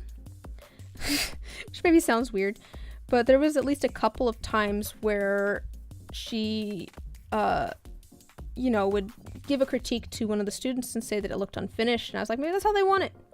Like, I remember there was a couple of times where it's just like, maybe that's what they meant to do. Maybe they wanted to look like that. I don't know. It's so subjective. So, I mean, you can always try it, and if you don't like it, that's fine. Like, I don't do a lot of matte finishes. I'll do it on solid black dice. That looks really nice. Like a matte black. That's classy. I can see doing a matte white. I haven't tried that. But I like just a solid color matte dice is nice. This one I wanted matte because I was going for a particular look. I wanted it to look like sea glass because of the colors and stuff in there. I thought it felt very... That's why your art teacher liked... Wait, art? Were you also saying art? Or is R-E something else?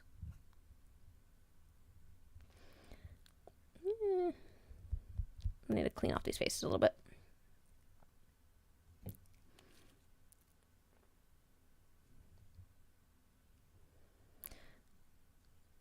Oh, we got to the bottom of another page. Because I skipped some. Because they had words to them and I didn't want that. Okay. Oh, yep. Oh, religious education. Oh, yeah.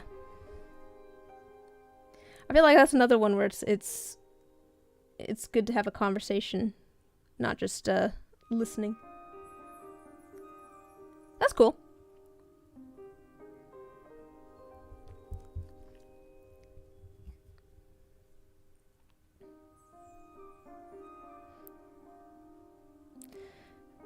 I guess to be fair, I grew up with my dad, which sounds weird, but my dad is a school teacher. And one of the things that he teaches his students is that if you don't know why you're doing something in a class, ask. And if the teacher doesn't have a good answer, then you shouldn't be doing it. Well, not necessarily like that, but I don't know. He hates busy work. He hates things that are designed just to, like, give you something to do. He's just like, no, everything should have a reason. And he was kind of like that. I've gotten pink in here. Just a second. I've gotten pink bits. Let me get those.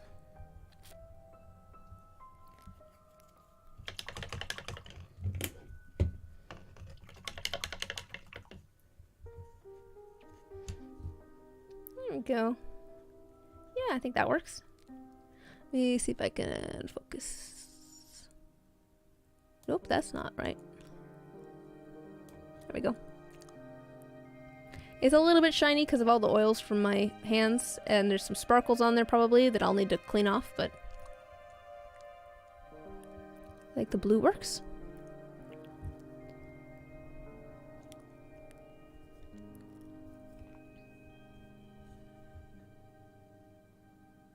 Yeah. There's someone in my Discord who's been doing a lot of liquid core dice. Very cool, very pretty liquid cores. But they've been doing some like matte finish on they'll do like liquid cores with like iridescent flakes and stuff. Perfect. That's exactly what I was going for. But they'll do like iridescent flakes and glitter and stuff in the liquid cores, and then they'll do a matte finish on the die.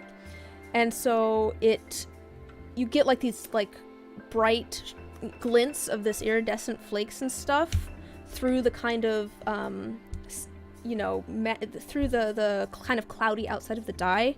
It's like, and it just, I don't know, it works really well. They're super pretty. Because it, you know, it makes it kind of more surprising when you see the little flashes of light in there. Oops. I'll hold this up here. Where's in focus? I've decided I'm not going to get my camera out. I'm just going to finish inking this. And this is the last die.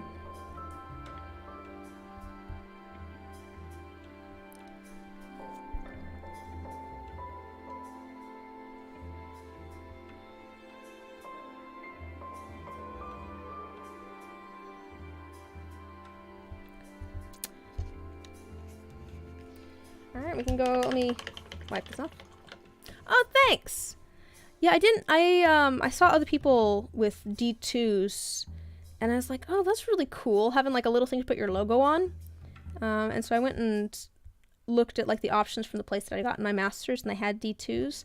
I was like, oh, that kite-shaped one would fit my logo perfectly. So, yeah, it was fun.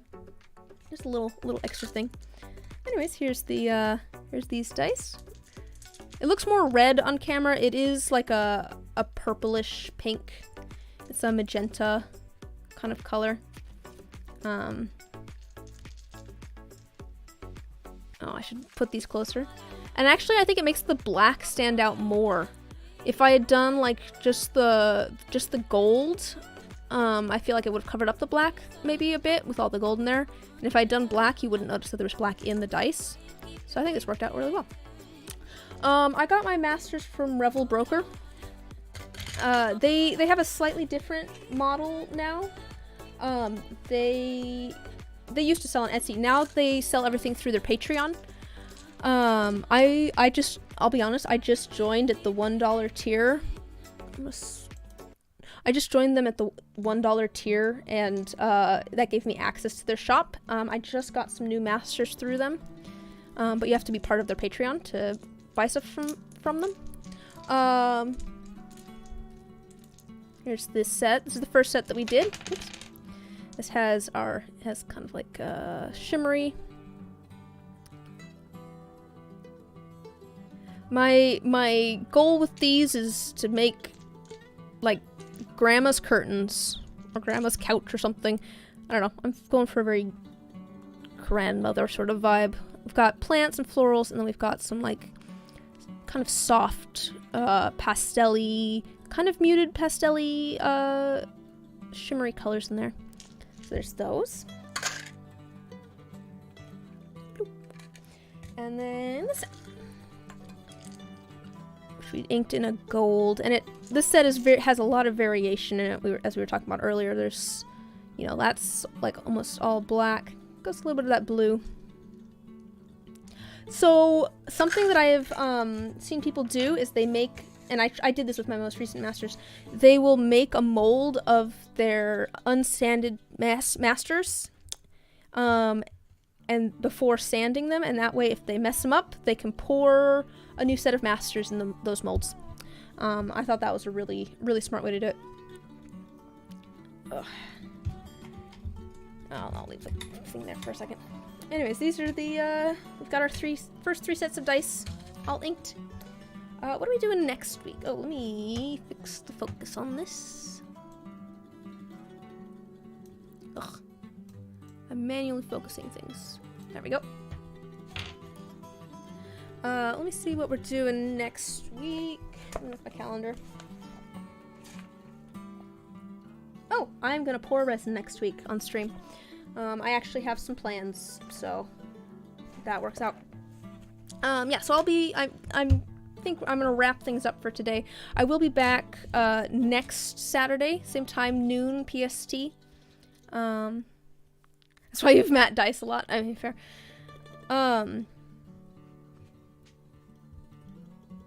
But yeah, I'll be back noon PST next week on Saturday as well. We'll actually pour some resin. It's been a couple weeks, but I kind of want to make. I don't know if you guys remember or not, but I made some rainbow dice that were rainbows over like a black background, and I want to make some more of those. But I'm gonna try a different color background instead of the black. I have an idea.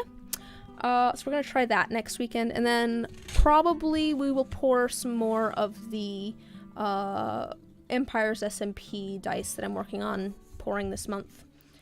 I need to figure out what I'm doing for all of those, but we'll probably get some of those poured too. Anyways, that's it for today. Ooh, yeah, post them in the Discord. I do have a Discord, by the way, if you guys want to see, you know, photos of things or show me photos of things that you're working on. That should be down in the description. But otherwise, hopefully I'll see you guys next week. I'll talk to you guys later.